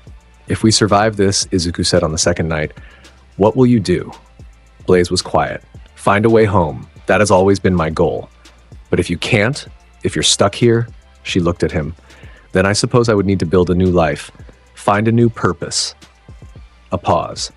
What about you? What do you want, Blue? Izuku stared at the ceiling of the subway station. I used to want to be the greatest hero. Then I wanted to save everyone. Now, he glanced at her, now I just want to survive long enough to see tomorrow. And maybe I want to see it with you. Blaze felt her heart skip. Blue, I know, you're from another dimension. You're a princess with responsibilities. You'll probably find a way home soon, but until then, he reached for her hand. Is it crazy that I'm glad you fell through that rift? That I met you? Perhaps we are both crazy, Blaze whispered. She squeezed his hand, but I am glad as well. The night before the battle, neither of them could sleep. They sat on the rooftop of an abandoned building, watching the sun set over the ruins of Camino Ward. The sky was painted in shades of orange and red, beautiful despite the devastation below. I am afraid, Blaze admitted quietly. It was the first time she'd said those words out loud. Me too, Izuku said. IFO is the strongest villain in history. Even with both of us working together, the odds are not good. Blaze finished. But we will fight anyway. Yeah, we will. She leaned her head against his shoulder. The gesture was so casual, so natural that neither of them questioned it. They sat like that, watching the sun disappear, knowing that tomorrow might be their last day alive. Blue? Yeah? If we survive this, I would like to try, to see where this, she gestured between them, might lead, even if I am only here temporarily. Izuku's arm wrapped around her shoulders by pulling her closer. I'd like that too, princess. I told you not to call me that. I know, but it fits you. You're fierce and royal and completely out of my league. You are the fastest being in this dimension. I think we are evenly matched. They sat in comfortable silence as stars began to appear overhead. For the first time in either of their lives, they weren't alone. They had each other, and that made all the difference. When dawn broke on the day of the battle, they were ready. They approached Camino Ward's central plaza from different angles, using the chaos of early morning traffic as cover. The plaza was massive, 3 city blocks of open concrete surrounding a central fountain that hadn't worked in months. And scattered throughout were civilians, old, young, families, individuals. 50 people in total, all with explosive collars around their necks. Standing at the center of the plaza, surrounded by 40 high-end Nomu, was all for one. Welcome, His voice boomed across the plaza. "I'm so glad you could make it. Please come closer. Let's have a chat." Izuku and Blaze stepped into the plaza from opposite sides. "Here are the rules," All for One continued. "You have 2 minutes to surrender yourselves. If you do, I'll release the hostages unharmed. If you don't," he pressed a button. One of the collars beeped ominously. "They start exploding. 1 every 10 seconds until either you comply or they're all dead." "Bastard," Izuku muttered. "What do we do?" Blaze asked through the earpiece Melissa's shield had smuggled to them weeks ago. "We do what we do best," Izuku said. "We fight. You handle the Nomu. I'll get the hostages. And then we take him down together." Agreed. They moved. Izuku became a green blur, moving so fast the Nomu couldn't track him. In the first second, he'd already removed 10 explosive collars, carrying the freed civilians to safety 3 blocks away. By the second, he'd removed 20 more. But the Nomu adapted. They'd been designed specifically to counter his speed. Their reaction times were enhanced, their movements coordinated through some kind of hive mind. One caught him, its fist, moving at near light speed, connected with Izuku's ribs. He felt bones crack. The impact sent him rocketing backward, crashing through a building. "Blue!" Blaze screamed. She unleashed hell. Violet flames erupted in a wave that engulfed half the plaza. But these weren't ordinary flames. They moved with intelligence, wrapping around the Nomu like serpents, seeking weaknesses. Where they touched, the Nomu's enhanced skin began to melt, but there were too many. For every one she destroyed, 3 more converged on her position. Izuku emerged from the rubble, his body already healing thanks to the Chaos Force's regenerative properties. His ribs weren't broken anymore, just badly bruised. "New plan," he said into the earpiece. "Fire tornado. Maximum power." The civilians are all clear. I got them while you were monologuing about friendship earlier. Despite everything, Blaze smiled. "You are insufferable. You love it." "Perhaps." Izuku started running, faster than he'd ever run before. He circled the plaza, creating a vortex that pulled in air from miles around. The wind speed reached Category 5 hurricane levels, tearing up concrete, pulling the Nomu into the air. Blaze stood at the center, gathering her flames. "For the soul dimension," she cried. She released everything. The fire tornado that erupted was visible from space. A column of violet flame that reached into the sky, spinning at thousands of rotations per second, temperature exceeding the surface of the sun. The Nomu inside were incinerated instantly. But All for One was untouched, protected by some kind of barrier quirk. "Impressive," he said calmly, "but insufficient." He raised his hand. A beam of pure force erupted from his palm, aimed directly at Blaze. Izuku was faster.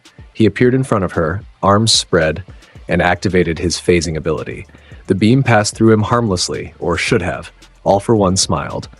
"Did you think I didn't plan for that?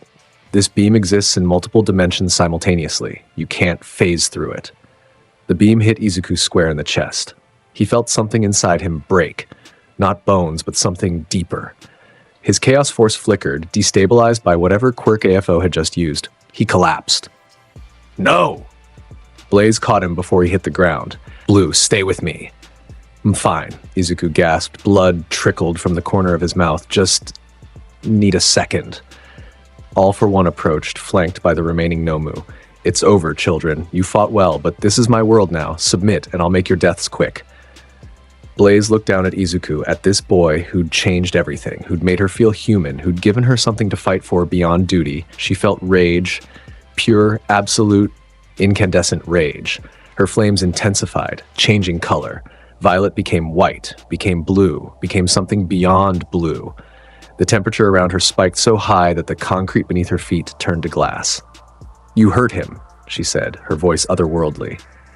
"You hurt the one person in any dimension who made me feel like I mattered. For that," the Sol Emeralds began to glow, all 7 of them, responding to her emotional state, feeding her power. "For that, I will burn your entire existence." She moved. But this wasn't the controlled, precise fighting style she'd shown before. This was primal fury given form. She tore through the Nomu like they were paper, her flames burning so hot they simply ceased to exist. She created weapons from pure fire. Swords, spears, shields, all wielded with lethal grace. All for One actually stepped back. Impossible. Her power level is connected to the Soul Emeralds, Izuku said, forcing himself to stand despite the pain. His Chaos Force was stabilizing, healing the damage. They amplify emotion, and you just made the worst mistake of your life. He grinned, blood on his teeth. You pissed off my princess. They attacked together. Izuku's speed combined with Blaze's power created a phenomenon that defied description. They moved as one entity, green lightning and violet flame, speed and fury, chaos and precision. Every attack AFO tried, they countered. Every quirk he used, they adapted to. He could steal powers, but he couldn't steal their determination. Rail grind inferno, Izuku called out. Blaze created walls of white-hot flame. Izuku used them like rails, grinding along the fire at impossible speeds, building momentum until he was moving faster than he'd ever moved before. When he hit all for one, the impact created a shockwave that shattered every window in a 5-mile radius. The villain's barrier cracked. Chaos Flame Vortex! Blaze shouted. She created a sphere of fire around AFO, while Izuku ran circles around it, feeding more and more kinetic energy into the flames. The temperature inside exceeded anything on Earth. AFO's skin began to blister despite his regeneration. Enough, AFO roared. He unleashed every quirk in his simultaneous force beams, lightning, ice, fire, wind. The plaza became a war zone, but Izuku and Blaze danced through it all, perfectly synchronized, perfectly matched. Together? Izuku asked, appearing beside Blaze. Together, she confirmed. They joined hands. Green lightning and violet flame merged, creating something new, something beautiful and terrible. Chaos Force Inferno, they shouted in unison. The combined attack, pure kinetic energy and white-hot flame erupted from their joined hands. It wasn't just an attack, it was a statement, a declaration that some bonds couldn't be broken, some spirits couldn't be crushed. It hit all for one dead center. His scream was brief. Then he was simply gone. Teleported away by some emergency escape quirk, leaving behind only scorched earth and the fading echo of his rage. Silence fell across the plaza. Izuku and Blaze stood at the center, hands still joined, both panting heavily. Around them, the plaza was devastated, but the civilians were safe. The Nomu were defeated, and All for One was gone. They'd won. Blaze turned to Izuku. We did it. We did it, he agreed. And then she kissed him. It wasn't planned, wasn't calculated. It was pure emotion. Relief, joy, affection, everything she'd been holding back for weeks. Izuku froze for a moment, shocked. Then he kissed her back, his free hand coming up to cup her face. Her flames wrapped around them both, warm and protective. His lightning crackled through her fur, gentle and caring. When they finally broke apart, both were smiling. I have wanted to do that for days, Blaze admitted. Me too, Izuku said. But I thought you'd set me on fire if I tried. I still might. Worth it. They stood there in the ruined plaza, two warriors who'd found something neither expected. Hope, connection, and the beginning of something that transcended dimensions. What happens now? Blaze asked. Izuku looked around at the destruction, then back at her. Now we rebuild. We keep fighting. We save people. And we figure out how to get you home. And if I do not want to go home, the words surprised even her. What if I want to stay? At least for a while longer? Izuku's smile could have lit up the entire city. Then you stay, and we face whatever comes next together. Together, Blaze agreed. In the distance, sirens wailed. Heroes were approaching, drawn by the destruction. But for now, in this moment, Izuku and Blaze stood alone in the wreckage of their victory. Two speedsters. Two warriors. Two broken souls who'd found each other in the chaos. And above them, the soul emeralds floated in a perfect circle, glowing with approval. The battle wasn't over. All for One would return. New threats would emerge. The world was still falling apart, but they would face it together. Hey, princess, Izuku said. Yes, Blue? Race you back to the hideout? Blaze grinned, her flames igniting. You are too slow. Prove it. Voom. Whoosh. Two streaks of light, green and violet, shot across the city, leaving only the echo of laughter in their wake. And somewhere in the ruins of Kamino Ward, a radio crackled to life. This is All for One, the voice hissed, filled with barely contained rage. To all villains, all agents, all who serve me, find them. Hunt them. I want Dark Deku and his princess brought before me. Alive if possible, broken if necessary. A pause. They think they've won. They think their pathetic bond makes them strong. Another pause. Show them how wrong they are. The radio went dead.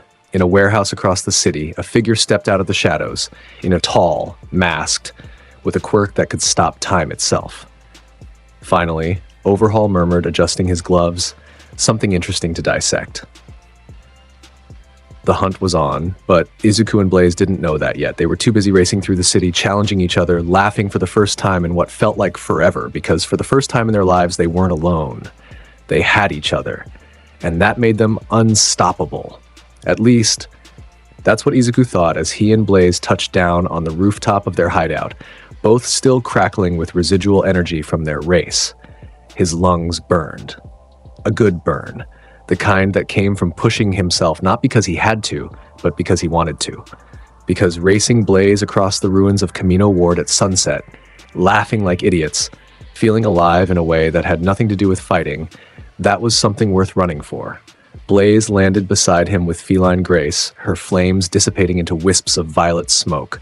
Her chest heaved with exertion, and there was a gleam in her golden eyes that Izuku had never seen before. Pride, maybe, or joy. Probably both. "I won," she declared, smoothing down her fur. Izuku raised an eyebrow. "You cheated. You used your flames to create a thermal updraft and literally flew the last 100 meters. That is not cheating. That is tactical creativity. That's literally the definition of cheating, princess." She swatted his arm, but she was smiling. Actually smiling, not the small, controlled expressions she usually allowed herself. This was genuine, unguarded happiness, and it transformed her entire face. They stood there for a moment, just breathing, just existing together in the fading light. The city spread out below them, broken, burning in places, still teetering on the edge of collapse. But up here, in this moment, none of that mattered. "Blue," Blaze said quietly. "Yeah?" She turned to face him fully, and the intensity in her gaze made his breath catch. "Earlier, when I kissed you, I did not plan that. It was impulse, emotion overriding logic. I should apologize for..." Izuku kissed her. It was softer than before, less desperate victory and more deliberate choice. His hands cupped her face, careful of her sensitive ears, and she melted into him with a small sound that might have been surprise or relief or both. When they broke apart, she was staring at him with wide eyes. "Don't apologize," Izuku said. "Don't ever apologize for that. I've wanted to do that since you called me an insufferable idiot for the first time." "That was 3 days ago." "I know. I'm a fast learner," he grinned. "Comes with the speed." She laughed, actually laughed, a sound like wind chimes in a summer breeze. "You are ridiculous. You love it." I might." She looked away, ears flattening with something that might have been embarrassment. "This is new for me. Feelings were not something I was permitted to indulge. Duty always came first." Izuku took her hand, threading their fingers together. "Same. I spent so long trying to be the perfect hero that I forgot I was allowed to be happy. But with you..." He squeezed her hand. "I feel like I can be both. Strong and happy, fast and grounded, alone and..." He trailed off, the word catching in his throat. "Together," Blaze finished softly. "We are together now." "Yeah, we are." They stood like that as the last sun rays disappeared, as the city lights flickered on in scattered patches across the ruins. Somewhere in the distance, sirens wailed. Somewhere closer, a baby cried. The world kept turning, kept breaking, kept demanding attention. But for once, Izuku didn't feel the compulsion to run toward every crisis. He had someone worth staying still for. "We should go inside," Blaze said eventually. "The temperature is dropping, and you are still bleeding from that cut on your ribs." Izuku looked down. She was right. The wound from Moonfish's blade earlier had reopened during their race. Not serious, just annoying. "It's fine, I heal fast." Nevertheless, she created a small flame in her palm, warm and gentle. "Let me tend to it. You are always caring for others. Allow someone to care for you." Something in Izuku's chest cracked at those words. When was the last time someone had said that to him? When was the last time he'd let someone take care of him instead of insisting he was fine? He could handle it. "Don't worry about me." He couldn't remember. "Okay," he said quietly. "Yeah." "Okay." They descended into the subway station that had become their home. Izuku had made some improvements over the past few weeks, strung up solar-powered lights, courtesy of a raid on an abandoned hardware store, organized their supplies into something resembling a system, even found a small camping stove that actually worked. It wasn't much, but it was theirs. Blaze sat him down on an overturned crate and began cleaning the wound with practiced efficiency. Her touch was gentle, her flames providing warmth and light. The Soul Emerald sat nearby in their protective circle, pulsing with soft luminescence. You know, Izuku said, watching her work. I never asked. What's it like? The soul dimension? Blaze's hands paused for just a moment. It is different from here. The physics are not the same. Gravity is lighter. Colors are more vibrant. We have 3 suns that never set in perfect synchronization, one rising as another falls. She resumed bandaging. The oceans are not water, but liquid light. You can swim through them and they sing. That sounds impossible. Everything about my dimension would seem impossible to you, just as your quirks seem impossible to my people. She tied off the bandage with a neat knot. The palace where I was raised overlooks the flame gardens, flowers made of harmless fire that bloom in patterns dictating the seasons. At night, they create constellations on the ground that mirror the stars above. Izuku heard the longing in her voice. You miss it. I do. She sat beside him, close enough that their shoulders touched.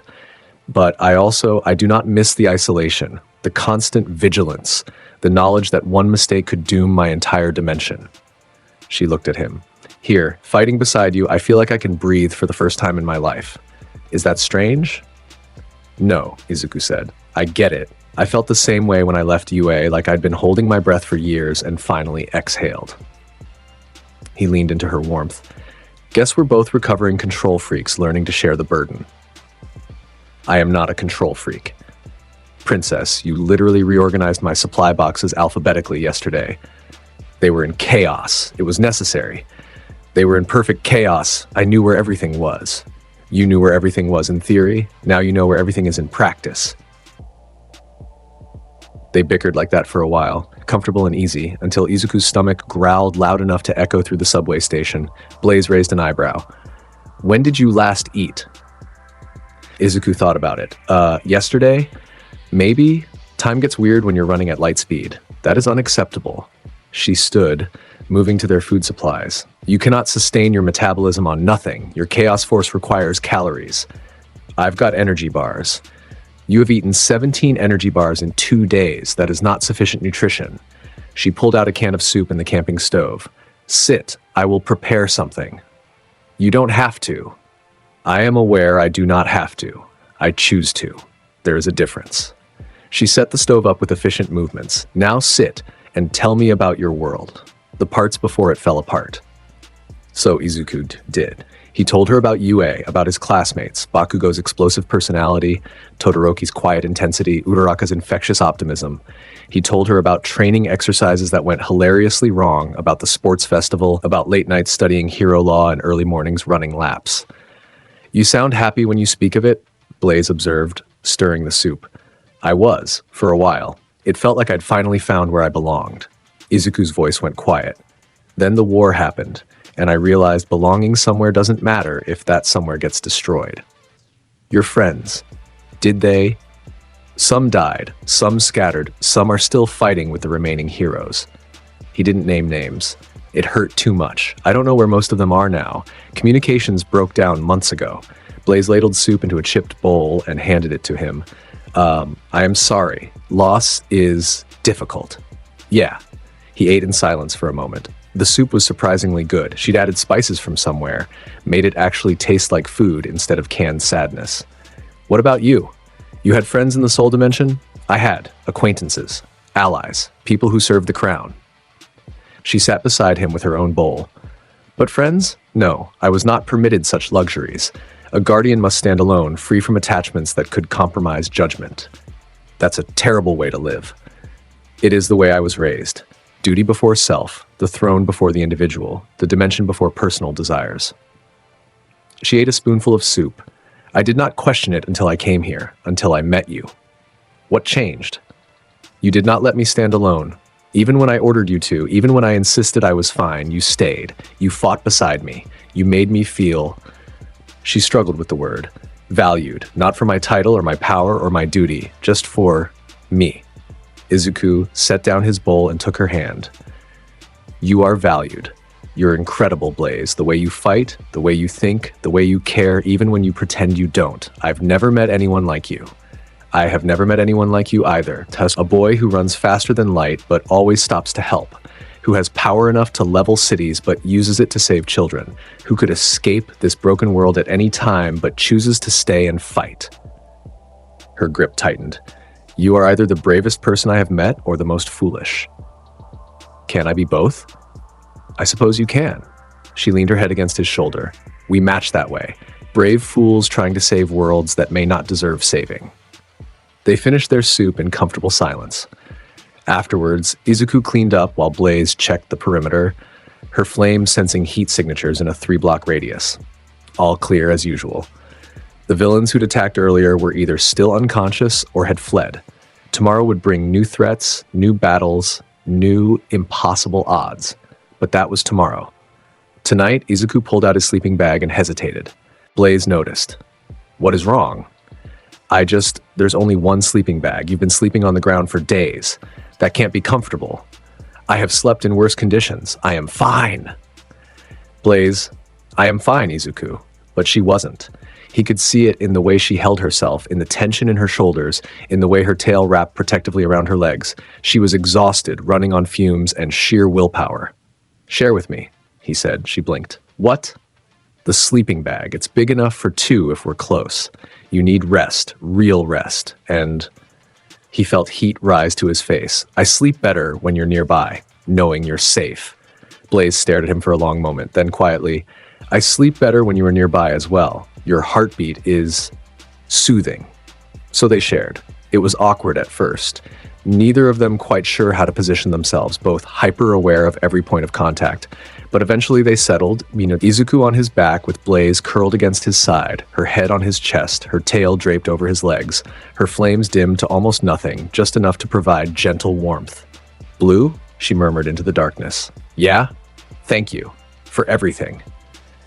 You don't have to thank me. We're partners. We take care of each other. I know, but still, thank you.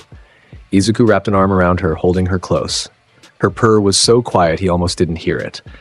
A soft vibration that seemed to resonate in his chest. It was the most content sound he'd ever heard. Good night, princess, he whispered. Good night, my king, she whispered back. And for the first time in months, Izuku Midoriya slept without nightmares. He woke to the smell of smoke. Not Blaze's clean, controlled flames. This was acrid, chemical, wrong. Izuku was on his feet before his brain fully processed the danger, green lightning crackling, chaos force flooding his system. Beside him, Blaze rose in a fluid motion, flames igniting around her body. Where? She asked, voice sharp with combat readiness. Izuku closed his eyes, enhanced senses reaching out. 3 blocks north, the refugee shelter, St. Marie's Church. His eyes snapped open. It's on fire. They were moving before the words fully left his mouth. Vroom. Whoosh. They covered the distance in seconds. The church was fully engulfed, flames licking up the walls, stained glass windows exploding from the heat. People screamed inside, at least 20 voices, maybe more. I'll get the civilians, Izuku said. You will contain the fire and prevent spread to adjacent buildings, Blaze finished. They'd done this enough times now that the division of labor was automatic. Izuku phased through the church's front wall, his body vibrating at a frequency that let solid matter pass through him like air. Inside was chaos. Smoke so thick he could barely see, heat that would have cooked a normal person alive, structural supports groaning as they weakened. He found Sister Agnes first, trying to shepherd children toward an exit that had collapsed. She was coughing, her habit singed, her face covered in soot. Dark Deku, she gasped when she saw him. Thank God. The children. I've got them. Close your eyes. He moved at full speed. 17 children and 3 adults relocated to safety in 2.3 seconds. To them, it felt like a gentle wind, a moment of disorientation. Then suddenly, they were outside. Coughing but alive. Izuku went back for Sister Agnes. She was unconscious now, overcome by smoke. He carried her out with the gentleness reserved for something precious and fragile. Outside, Blaze had created a fire break, walls of her own violet flames that burned hotter than the church fire but consumed no oxygen. The chemical flames hit her barrier and simply stopped, couldn't advance. The adjacent buildings were untouched. Everyone accounted for? She asked, maintaining the barrier with obvious effort. I think so. Let me check. Izuku's enhanced hearing caught something, crying, weak, terrified, coming from the church's basement. There's someone else. He dove back in. The basement stairs were collapsed, but that didn't matter when you could run on walls. He found the source of the crying in a corner behind old storage boxes. A little girl, maybe 6 years old. Dirty blonde hair, red eyes wide with terror, wearing a hospital gown that was too big for her tiny frame. Her arms were covered in bandages that looked professionally applied but were now smoke-stained and dirty. The moment Izuku approached, she screamed and scrambled backward. Hey, it's okay, he said, keeping his voice soft despite the urgency. I'm here to help. I'm going to get you out of here. No, he'll find me. He'll take me back. Who? Who's looking for you? But there was no time. The ceiling groaned, supports giving way. Izuku made a split-second decision and grabbed the girl. She struggled, terrified, but he was already moving, already out of the basement and through the burning church and into the clean air outside. He set her down gently among the other refugees. She immediately tried to run, but Sister Agnes, conscious now, coughing but alive, caught her.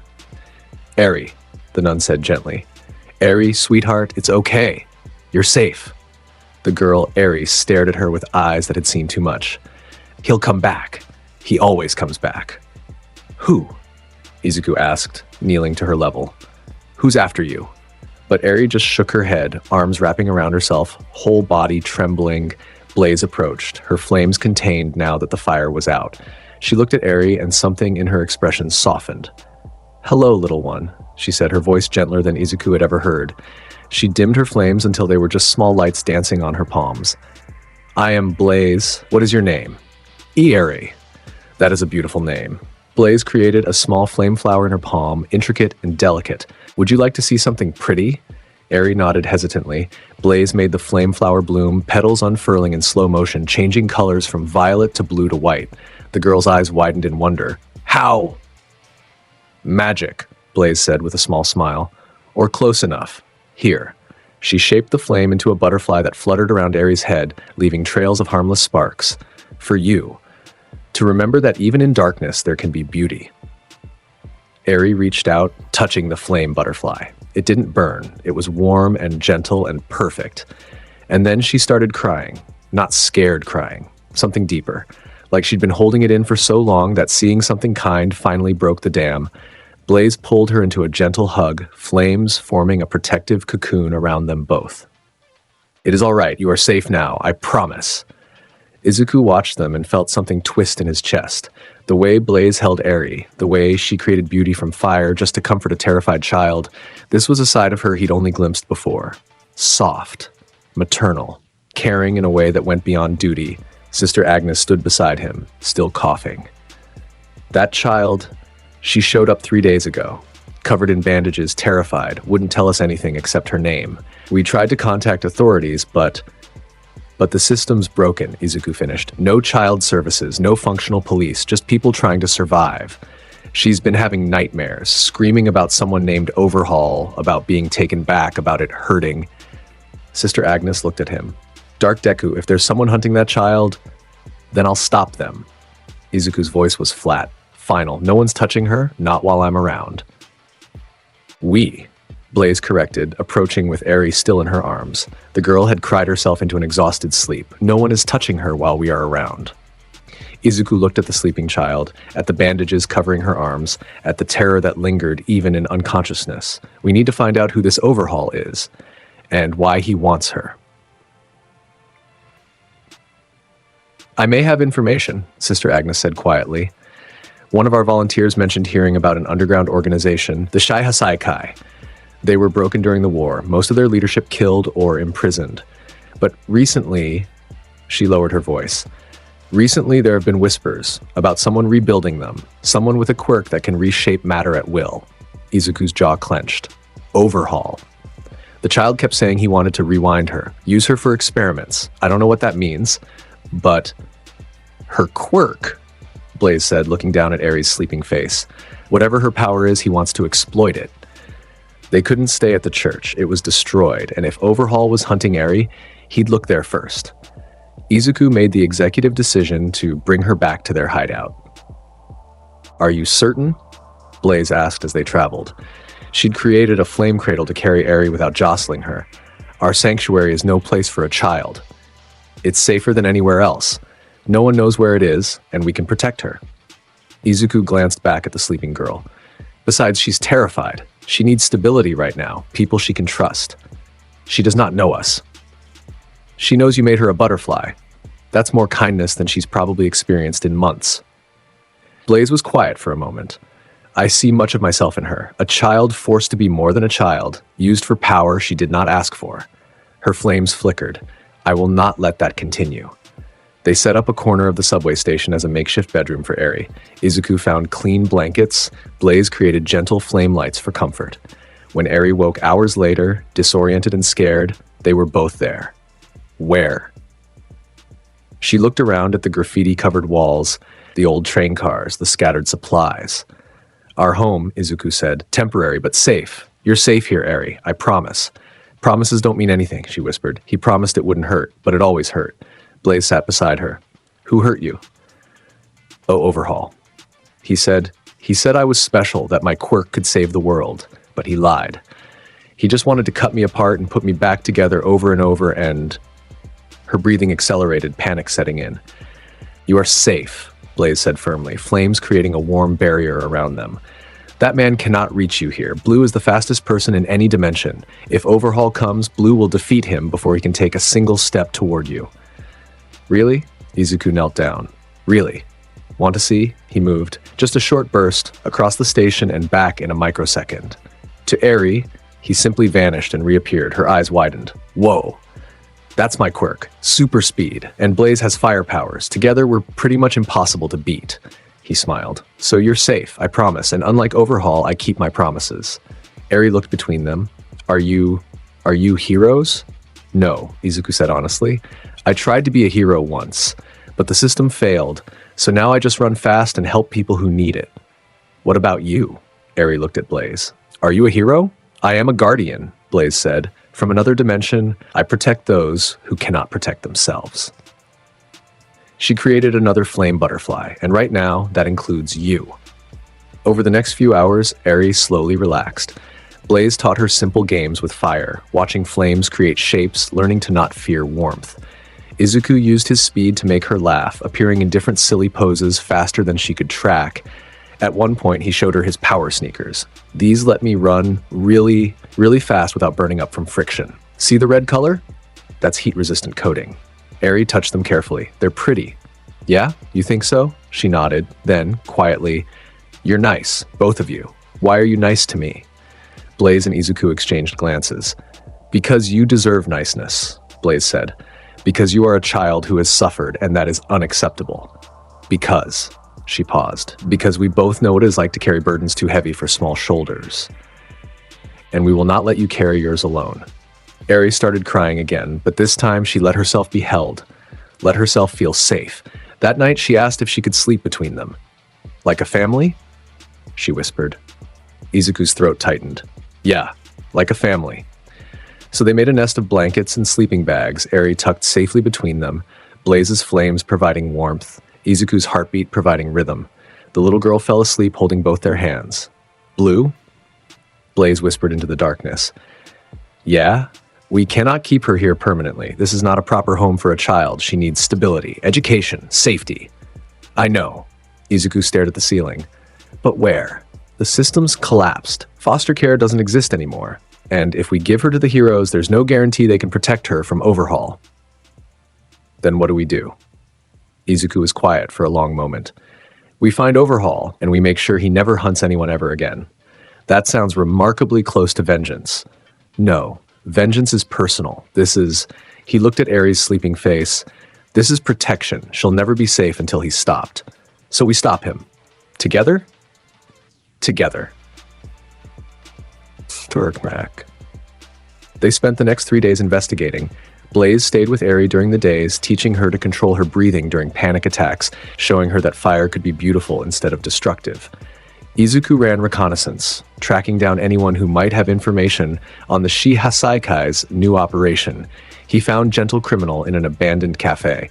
The ex-villain was broken after the war. His partner La Brava was missing, presumed dead, and the fight had gone out of him.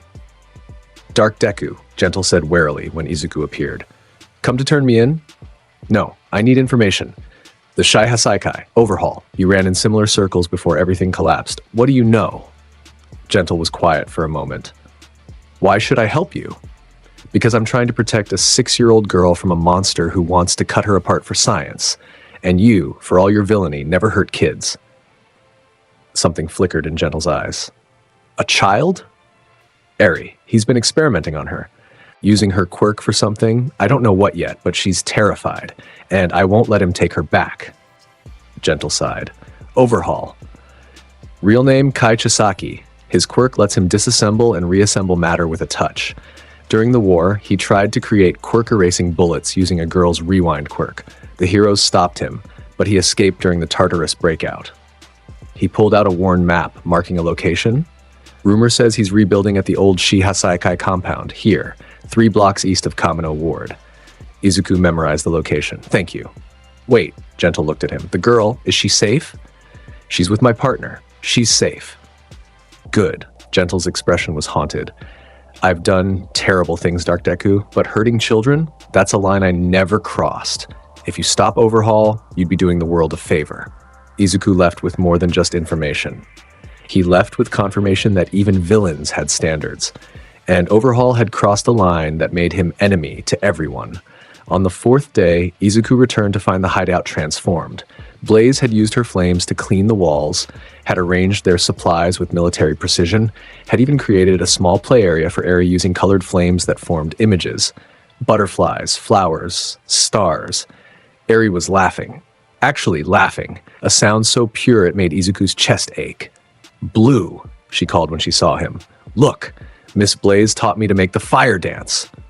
She held out her hands, and there, impossibly, was a tiny flicker of violet flame, not burning her, just existing, warm and gentle. Blaze looked embarrassed. I may have discovered her quirk is not just rewind. She can manipulate time in small ways, including rewinding her body's fear response to fire. Once that barrier was removed, she could interact with my flames safely. That's amazing, Eri, Izuku grinned. You're a natural. The little girl beamed. Then, more seriously, did you find him? Overhaul? Izuku's smile faded. I found where he's hiding. But Eri, I need to ask you something. What exactly did he do to you? What did he want? Eri's flame flickered out. She pulled her arms close, the old fear returning. He said my quirk could erase other quirks. That if he used my blood, he could make bullets that would turn people quirkless. He kept taking me apart and rewinding me, over and over. It hurt so much, but every time I died, I rewound myself back. He said I was the perfect experiment because I couldn't stay dead. Izuku felt rage unlike anything he'd ever experienced, not the hot, explosive kind. Cold, absolute, the kind that made his chaos force crackle with barely contained violence. He did that to a child, he said, voice flat. He tortured a 6-year-old for science. He said it was for the greater good, Eri whispered, that my suffering would save the world from quirks, make things pure again. Blaze's flames turned white hot. There is no greater good that justifies harming a child. Overhaul is not a visionary. He is a monster wearing a lab coat. Can you? Eri looked at them with desperate hope. Can you make sure he never takes me back? Ever?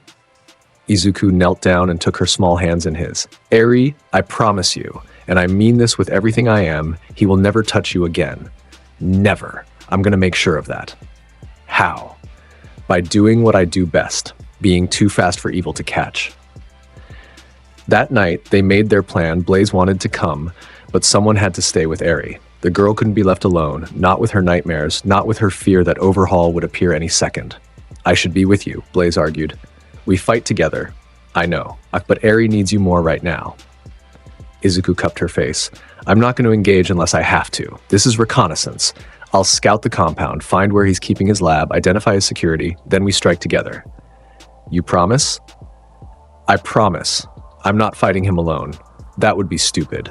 You have been known to be stupid. Rude but accurate. He kissed her forehead. I'll be back in an hour, 2 at most. If I'm not back by then, I will burn his compound to ash and scatter the remains across 6 dimensions. I love it when you get violent. I am not violent. I am protective. There is a difference. He kissed her properly then, soft and sweet and full of promises to return safely. When they broke apart, Eri was watching with wide eyes. Are you two in love? She asked innocently. Izuku and Blaze looked at each other. They'd been dancing around that word, hadn't said it out loud yet despite how obvious it was. Yes, Blaze said simply. We are. That's nice, Eri said. Love is supposed to be good, not scary. It is good, Izuku confirmed. The best thing that ever happened to me, actually. He left before the emotion could overwhelm him, before he could change his mind about going alone. The Shiha Saikai compound was exactly where Gentle said it would be, a decrepit building that looked abandoned but had 2 new security cameras hidden in the shadows. Izuku phased through the outer wall, his body vibrating at a frequency that made solid matter irrelevant. Inside was a maze of corridors, some collapsed, some eerily pristine. His enhanced hearing picked up heartbeats, 37 of them scattered throughout the compound. He navigated carefully, staying intangible, just a ghost moving through walls. He found the lower levels, the laboratories, His heart stopped. There were cells, dozens of them, and in each cell was a child. Not just Eri. Multiple children, all covered in bandages, all with that same hollow look in their eyes. Experiments. He'd been collecting children with rewind-adjacent quirks, trying to replicate Eri's power. Izuku's rage crystallized into pure determination. This wasn't just about Eri anymore. This was about every child this monster had hurt. He moved deeper into the compound, mapping every corridor, every exit, every guard position. He found Overhaul's inner sanctum, a pristine laboratory that smelled like antiseptic and blood. And that's when the trap activated. The moment Izuku's foot touched the laboratory floor, the entire room restructured. Walls closed in, floor became spikes, ceiling descended. Overhaul's quirk had been waiting, set on a trigger. Predictable, a voice said over an intercom. Vigilantes always go for the obvious target. Did you really think I wouldn't prepare for someone like you? Izuku tried to phase, but the walls were vibrating at the exact frequency that disrupted his chaos force. Someone had studied his abilities, had found the one counter to intangibility. The walls closed in tighter. The spikes grew longer, and Izuku realized with cold clarity that he was trapped. Don't bother trying to run, Overhaul continued. This entire room exists in a quantum state. Your speed won't help you here. You'll just tire yourself out. And when you're exhausted, my men will collect you, study you, see what makes a speedster tick. Izuku's mind raced. He couldn't phase, couldn't run effectively in a space that was actively shrinking. His spin dash could break through, but the walls would just rebuild faster than he could destroy them. He needed Blaze, but asking for help meant revealing the hideout's location, meant potentially exposing Eri to danger, meant admitting he'd made a mistake. He was weighing his options when he felt it. A warmth in his chest, not painful, familiar. The spiritual link he and Blaze had forged during the Chaos Force Inferno attack, she could feel his distress, and she was coming. Blaze felt the moment Izuku's life was in danger. It was like a knife to the chest, a sudden certainty that something was horribly wrong. Eri, she said, keeping her voice calm despite the panic rising in her chest. I need you to do something very important. Can you be brave for me? The little girl nodded, sensing the urgency. I need to go help Blue, but I cannot leave you alone. So we are going together, and you will stay exactly where I tell you to stay. Understood? Is he okay? He will be, once I reach him. Blaze gathered the Sol Emeralds, placed them in a protective formation around Eri. These will keep you safe if anything goes wrong. Do not touch them. Do not let anyone else touch them. Just stay within their circle. She picked Eri up, created a flame cradle around her that would absorb impacts, and ran. Not as fast as Izuku, but fast enough. Her flames propelled her through the city, a comet of violet fire that left scorch marks in the pavement. Citizens dove out of the way, villains wisely chose not to engage, and within 3 minutes she was at the Shiha Saikai compound. She set Eri down 1 block away, inside the protective circle of Sol Emeralds. Stay here. Do not move. I will return with Blue. Be careful, Eri whispered. Blaze smiled. I am always careful. That is what guardians do. Then she tore through the compound's exterior wall with a pillar of white-hot flame that melted steel like butter. Guards scrambled, but they were too slow. Blaze moved through them like a dancer, her flames creating barriers that funneled them into positions where a single pressure point strike rendered them unconscious. She didn't kill, that was not her way, but she was ruthlessly efficient. She found the laboratory 3 levels down. Found Izuku trapped in the restructured room, walls closing in, his green lightning flickering as exhaustion set in. Blue, she said. He looked up, relief flooding his face. Princess, you came. Of course I came. Did you think I would let you face this alone? She placed her hands on the restructured walls. This matter has been shaped by a quirk. It has energy signatures, thermal patterns. I can read them, and what can be read? Her flames intensified, can be burned. She released a blast of heat, so intense it exceeded the melting point of every known element. The restructured walls didn't just melt, they vaporized, returning to component atoms. The quantum vibration overhaul had used to trap Izuku became irrelevant when there was nothing left to vibrate. Izuku stumbled out of the collapsing room, caught by Blaze's flames before he could fall. "Thank you," he gasped. "Thank me later. We have a monster to stop." They found Overhaul 3 corridors over, retreating deeper into the compound. He looked different from any photos Izuku had seen. His body was fused with another person, grotesque and wrong, muscle fibers and limbs arranged in configurations that defied anatomy. "You brought the cat," Overhaul said, his voice distorted by the fusion. "How kind. I've been wanting to study an interdimensional being. Your biology must be fascinating."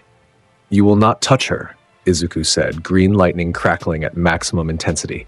"You will not touch anyone ever again." Bold words from someone I just trapped like a rat. "You trapped me when I was alone. Now I am not alone."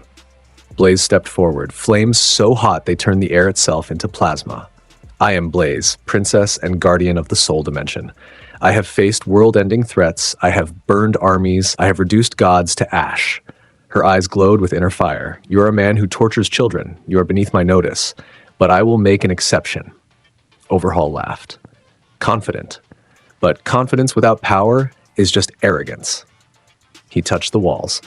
The entire compound began to reshape, but he'd made a mistake. He'd studied Izuku's powers. He'd prepared for Izuku's speed. He hadn't prepared for Blaze. She moved with feline grace, flames creating a protective sphere around both herself and Izuku. Every restructured wall that tried to touch them simply evaporated. Every spike that emerged from the floor met white-hot fire and turned to molten slag. "Your quirk reshapes matter," Blaze observed calmly. "But matter is just organized energy, and I control energy in its purest form." She created a flame whip that wrapped around one of Overhaul's fused limbs, superheating it until the molecular bonds destabilized.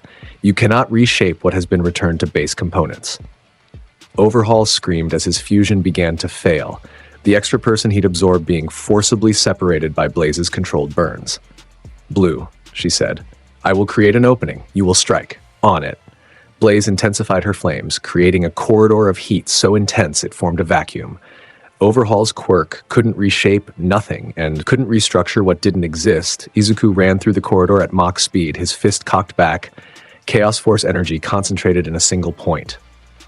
"This is for Eri," he said, "and every child you hurt." His punch connected with Overhaul's chest. Not hard enough to kill. That wasn't who Izuku was. But hard enough to shatter ribs, collapse a lung, send the villain rocketing backward through 3 walls.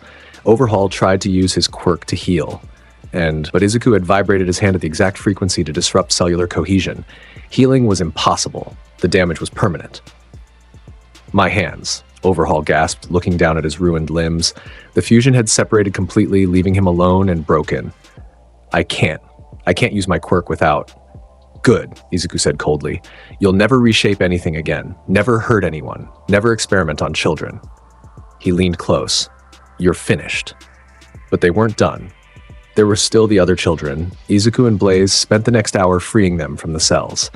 17 children total, ages ranging from 4 to 12, all terrified, all hurt, all convinced they were going to die. "You are safe," Blaze told each one, her flames creating gentle warmth. "The bad man cannot hurt you anymore." They were too scared to believe her at first. But then Eri appeared, having disobeyed orders to stay brave, foolish child, and the other kids recognized her. "Eri," one boy whispered, "you got away. You actually got away." "These are my family," Eri said, gesturing to Izuku and Blaze. "They saved me, and they'll save you too." The children believed her. Children always recognized truth when they heard it. They brought all 17 to St. Marie's Church, the still-standing annex, not the burned section. Sister Agnes took one look at the terrified, bandaged children and immediately began organizing care. "You did good," she told Izuku. "This is hero work, whether you call yourself a hero or not." I'm not a hero, Izuku said. I'm just... You are a protector, Blaze interrupted, which is a category that includes heroes but is not limited to them. She looked at the children, already being comforted by church volunteers. You saved them. That matters. On the way back to the hideout, with Eri between them, holding both their hands, they finally talked about what came next. We cannot keep running like this, Blaze said. Overhaul was one threat. There will be others, and each time we risk Eri's safety. I know, Izuku squeezed Eri's hand. But where can we go? This world isn't safe for her. Eri looked up at them with those two old eyes. I heard you talking about the soul dimension. Is it nice there? Blaze knelt down. It is beautiful, peaceful, nothing like this broken world. You would be safe there, little one, protected, cared for. Would you be there? Eri asked. Both of you? Blaze and Izuku exchanged glances. I do not know, Blaze admitted. The soul dimension is my home, but Blue's home is here. This world isn't my home anymore, Izuku said quietly. It stopped being home when it decided I was a criminal for trying to help. He looked at Blaze.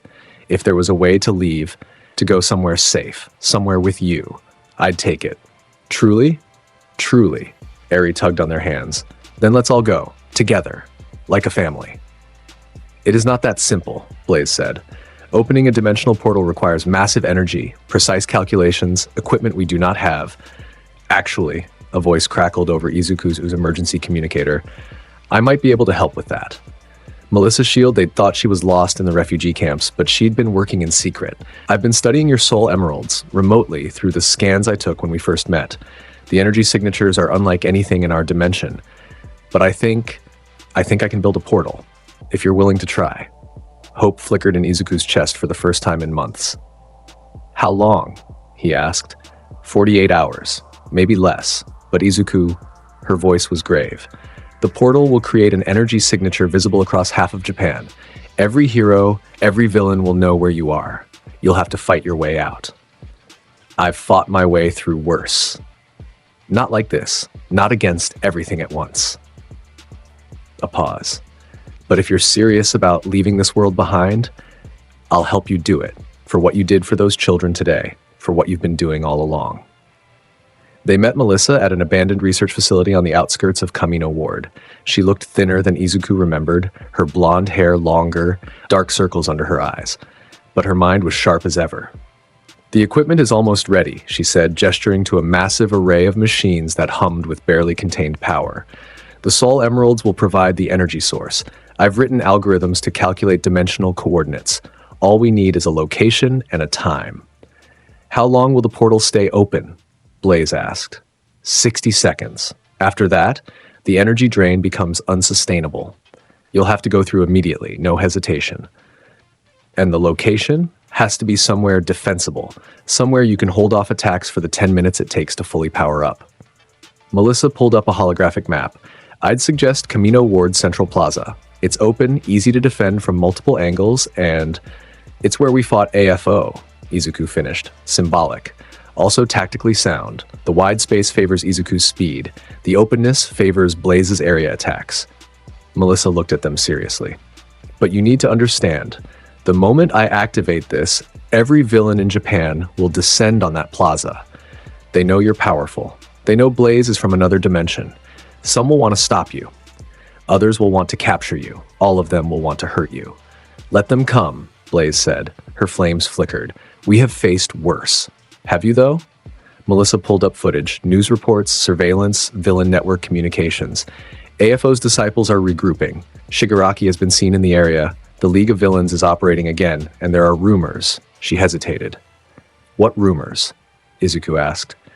That AFO and Shigaraki have merged, combining their quirks, their consciousnesses, creating something new, something worse. Ice ran through Izuku's veins. That's impossible. AFO was barely alive after our fight. Was being the operative word. His regeneration quirk is powerful, and if he's desperate enough to merge with Shigaraki to create a fusion being, Melissa looked at them. You might be facing the most powerful villain this world has ever seen. Eri, who'd been quietly listening, tugged on Izuku's sleeve. Are you scared? Izuku knelt down. Terrified, but also determined. Because that's what being brave means, Eri. Being scared but doing the right thing anyway. Will we win? Yes, because we have to. Because you deserve to grow up safe and happy, and I'm not letting anyone take that from you. They spent the next 48 hours preparing. Blaze created caches of compressed flame throughout Kamino Ward Central Plaza, weapons she could trigger remotely. Izuku mapped every possible escape route, every defensible position, every tactical advantage. Melissa worked around the clock calibrating the portal equipment, running simulations, triple-checking calculations, and Eri watched them. This little girl who'd seen too much, who'd been hurt too often, who still somehow believed that good people existed. On the night before the battle, they had what Blaze called a family meal. Canned soup, heated over her flames, stale bread made palatable through sheer hunger, and companionship that made it all taste like the finest cuisine. If this works, Izuku said, if we make it through, what do we do on the other side? Blaze considered. In the Soul Dimension, we would need to petition the High Court for refugee status for you and Eri. It is unprecedented, but I am princess. My word carries weight. And then? Then, I do not know. Build a life? I have never considered what comes after duty. After protecting the emeralds. After being guardian. She looked at him. What would you want to do? Izuku thought about it. I wanted to be a teacher, before everything fell apart, wanted to inspire the next generation. He glanced at Eri, who was creating tiny flame butterflies with Blaze's help. Maybe I still could, in a different world. A better world. You would be an excellent teacher. And you, what would Princess Blaze do in peacetime? She smiled. A real smile, soft and genuine. Perhaps I would learn to be just Blaze, not princess, not guardian, just myself, with people I care about, a family. Eri looked up. Are we a family now? For real? Izuku and Blaze exchanged glances. They'd been dancing around this question for days. Yes, they said simultaneously. Eri's smile could have lit up the entire city. That night, they slept together one last time in the subway station, their sanctuary, their home, their place of refuge. Eri between them, Blaze's flames providing warmth, Izuku's heartbeat providing rhythm. Blue? Blaze whispered into the darkness. Yeah? I love you. It was the first time she'd said it. The words hung in the air, precious and perfect. I love you too, princess. More than anything. Eri, half asleep, mumbled, I love you both. And in that moment, despite the battle waiting for them tomorrow, despite the impossible odds, despite everything, they were happy. God, like definitely refreshing. Dawn broke over Kamino Ward like a promise. Melissa had set up the portal equipment in the exact center of the plaza, massive machines humming with barely contained power. The soul emeralds were arranged in a perfect circle, already glowing with anticipation. Once I activate this, Melissa said, you have 10 minutes until the portal stabilizes. After that, it stays open for 60 seconds. Do not be late. We won't be, Izuku said. He was in full dark hero costume, power sneakers laced tight, green lightning already crackling around his body. Blaze stood beside him, flames muted but ready to explode at a moment's notice. She'd placed Eri within the protective circle of Sol Emeralds, surrounded by flame barriers that would incinerate anything hostile. Are you certain about this? She asked Melissa. Once we leave, we cannot return. The dimensional coordinates will scramble, making it impossible to recalculate. I'm certain. Melissa looked at them. You've given this world more than it deserved. Time to find somewhere that appreciates you. She activated the equipment. The effect was immediate. The soul emeralds blazed with light so bright it turned night into day. Energy radiated outward in visible waves, electromagnetic pulses that fried electronics for miles, dimensional rifts that created temporary windows into other realities. Every hero, every villain, every person with any kind of sensing ability felt it. And they came. First to arrive were the heroes. Endeavor descended in a pillar of flame, flanked by Hawks, Mirko, Best Jeanist, and a dozen others. They landed at the plaza's edge, taking in the scene, the portal equipment, the soul emeralds, Izuku and Blaze standing ready. Midoriya, Endeavor said, his flames crackling with barely contained frustration. What do you think you're doing? Leaving, Izuku said simply. This world isn't safe for us, isn't safe for Eri, so we're going somewhere that is. You can't just abandon. I can. I have. Watch me. Izuku's tone was flat. I tried to be a hero, Endeavor. I played by the rules, and this world repaid me by labeling me a criminal, by hunting me, by trying to arrest me for saving people. He gestured at the ruined city around them. I've given enough, more than enough. Now I'm choosing happiness over duty. Hawks stepped forward. Kid, we get it. The system failed you. But running away is not running away. It is making a choice. Blaze's voice cut through the conversation. Blue has sacrificed everything for a world that gave him nothing in return. He deserves peace. He deserves safety. He deserves love. She took Izuku's hand, and I will ensure he has all three. 8 minutes to portal stabilization, Melissa called out. The villains arrived. They came from every direction, emerging from sewers, dropping from rooftops, materializing through warp gates. The League of Villains led the charge. Toga with her knives, Dabi with his blue flames, Spinner with his blade, Compress with his marbles. Behind them, a small army of Tartarus escapees. Moonfish, muscular, still regenerating from their last fight, dozens of others whose names didn't matter. And at the center, leading them all, was something that made even Endeavor take a step back. Tamura Shigaraki. But not the Shigaraki from the anime. This version had fused with All for One, his body a grotesque amalgamation of the two villains. Multiple arms ending in decay fingers, eyes that glowed with stolen quirks, a mouth that spoke with two voices layered over each other. You, the fusion being roared, pointing at Izuku and Blaze with 3 different hands. You thought you could escape? You thought you could take her away from me? Her? Izuku asked, confused. The fusion pointed at Blaze. An interdimensional being. Her biology, her power, her very existence is the key to transcending quirks entirely. With her DNA, I could create a race of beings beyond limitation. And you're just going to run away with her? Yes, Izuku said simply. We are, and you can't stop us. The fusion laughed with both voices. We'll see about that. 6 minutes to stabilization, Melissa announced. The heroes and villains stared at each other across the plaza. A temporary tense ceasefire formed, both sides realizing they had the same goal: stop Izuku and Blaze from leaving. This is going to get messy, Izuku muttered. Then it is fortunate we excel at messy, Blaze replied. The battle began. Dabi struck first, blue flames erupting across the plaza. Blaze met them with violet fire, the two colors clashing in midair, creating a wall of heat that forced everyone back. Your flames are undisciplined, Blaze said, her voice calm despite the inferno. Emotional, chaotic, mine are honed by centuries of royal training.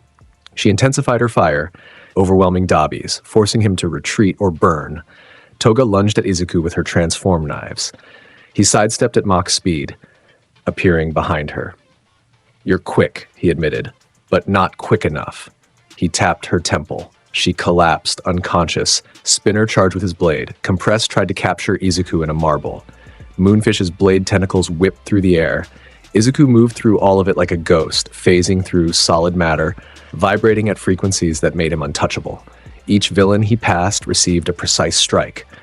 Pressure points, nerve clusters, that rendered them unconscious without permanent damage. 5 minutes, Melissa called. The high-end Nomu arrived. 40 of them, upgraded with AFO's knowledge, designed specifically to counter speedsters. They attacked in coordinated waves, moving faster than normal Nomu should be able to move. Blaze created a flame barrier, protecting the portal equipment and Aerie. Blue! Combination attack! Chaos Flame Typhoon! Izuku ran in a massive circle around the plaza while Blaze fed fire into the vortex. The resulting hurricane of flame lifted all 40 Nomu into the air, spinning them at speeds that broke bones and shattered their enhanced durability. When Izuku stopped and Blaze withdrew her flames, the Nomu fell in a heap, too damaged to continue fighting. But it had drained them. Both were panting, their energy reserves depleting. 4 minutes, Melissa announced. The Shigaraki AFO fusion stepped forward. Enough games, it said with both voices. I'll end this myself. It touched the ground. Decay spread in a 360-degree radius, turning everything to dust. Buildings, pavement, the very air seemed to crumble. Izuku grabbed Blaze and Aerie, running above the decay wave. But the fusion was keeping pace, its stolen speed quirk making it almost as fast as Izuku. Interesting, it said, running alongside them. You can outrun my decay, but for how long? Your energy is finite. Mine is not. They clashed at light speed, two blurs of green and black lightning creating shockwaves that leveled city blocks. Each punch Izuku threw was met with a decay touch that could disintegrate him instantly. Each flame Blaze launched was met with an air cannon blast that dispersed it. 3 minutes. Melissa's voice crackled over the chaos. The fusion was winning through attrition. It had infinite stamina, stolen quirks for every situation, centuries of combat experience melded from two villains. Izuku took a hit. The fusion's fist connected with his ribs, and he felt bones crack. He rocketed backward, crashing through a building. Blue! Blaze screamed. Eri, watching from her protective circle, felt something inside her break. Her quirk activated. Not to heal Izuku, she wasn't skilled enough for that, but to rewind the battlefield itself. The destroyed buildings snapped back into existence. The decayed ground became whole. The exhaustion in Izuku and Blaze's bodies was rewound, giving them a second wind.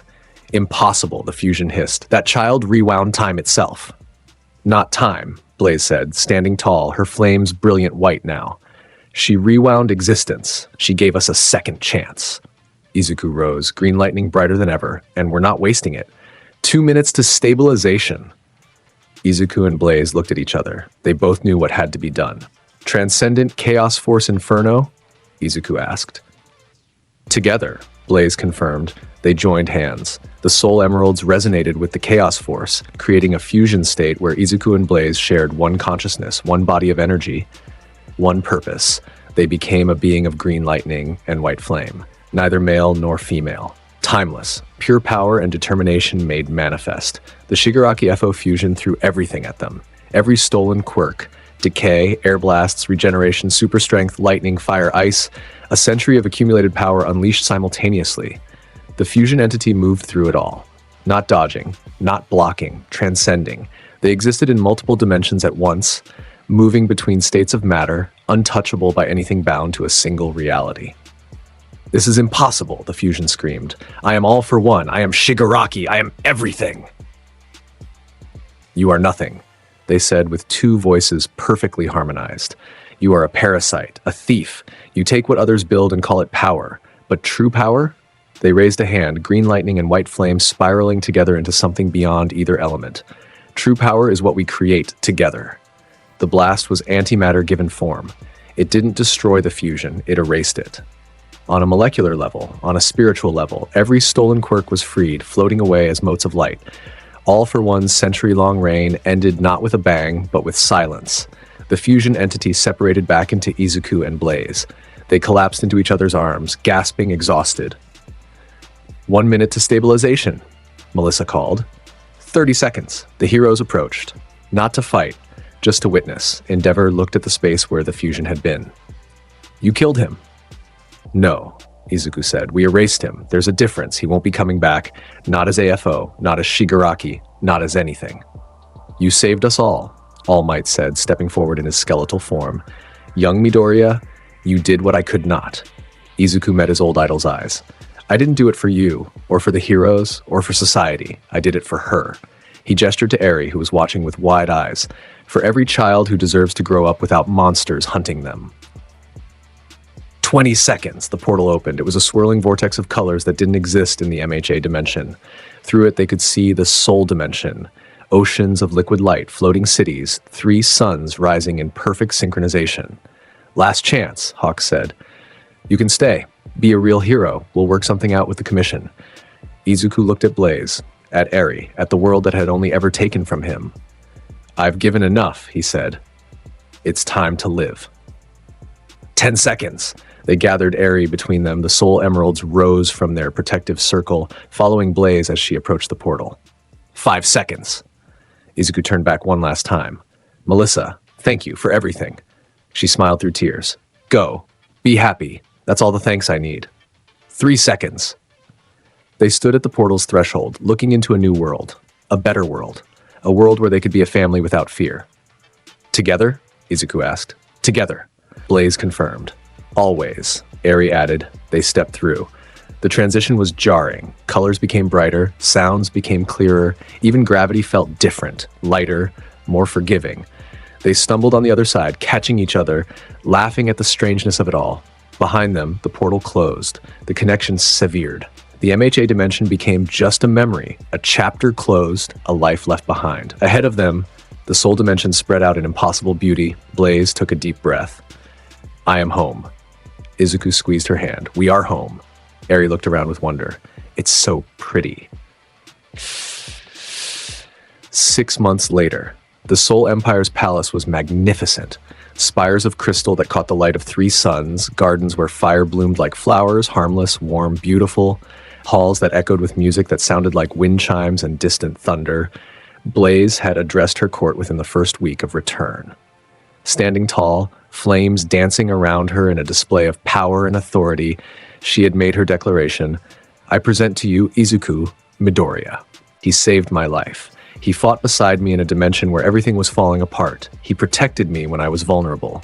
She paused, then said with absolute certainty, he is the one I love, the one I choose, my consort, my partner, my equal." The court had erupted in whispers. A princess choosing a human from another dimension? Unprecedented. But Blaze silenced them with a gesture, her flames intensifying. "Any who challenge this may face me in the flame trials.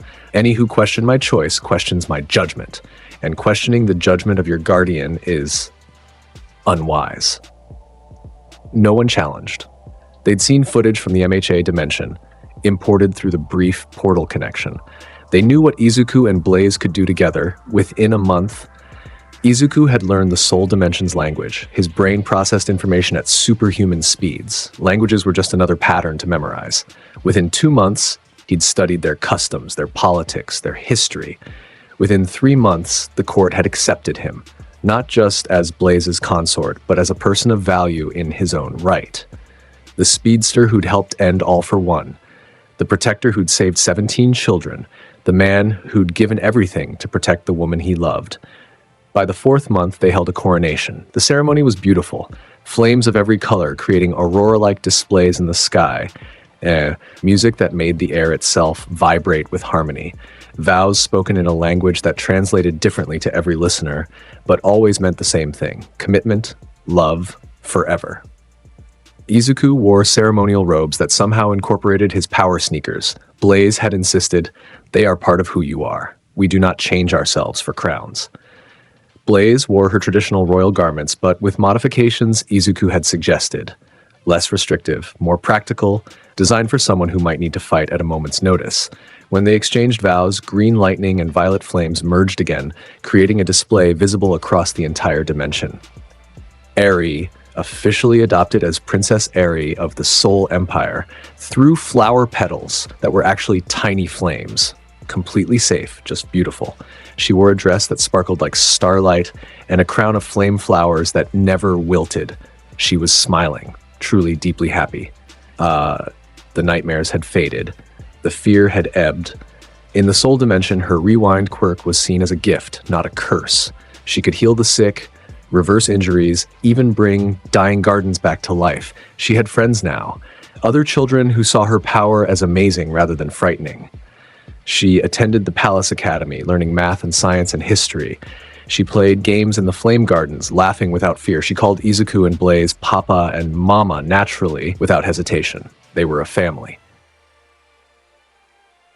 Present day. Izuku stood on a balcony overlooking the Flame Gardens, watching Eri play with her friends below. She'd grown in 6 months, taller, healthier, her smile coming more easily now. She was showing her friends how to make flame butterflies, patient and gentle as she guided their small hands. Blaze appeared beside him in that silent way she had, wrapping her arms around his waist from behind. "You are brooding." "I'm not brooding. I'm contemplating." "You are brooding. I can feel it through our bond." She rested her head against his back. "What troubles you?" Izuku was quiet for a moment. "Sometimes I wonder what happened to the MHA world. If they rebuilt, if the heroes found a new way, if you made the right choice in leaving?" "Yeah." Blaze turned him around, her golden eyes meeting his green ones. "Do you regret it?" Izuku looked at her, at the way the 3 suns caught her fur, turning it shades of purple and gold, at the small smile playing at her lips, the contentment in her eyes, the ring on her finger they'd married 2 months ago in a small ceremony with just Eri and a few close friends. He looked down at Eri, laughing with her friends, using her quirk to heal a scraped knee without fear or hesitation. He thought about the past 6 months. Teaching at the Palace Academy, turned out dimensional children needed teachers too. Running through the oceans of liquid light just for joy.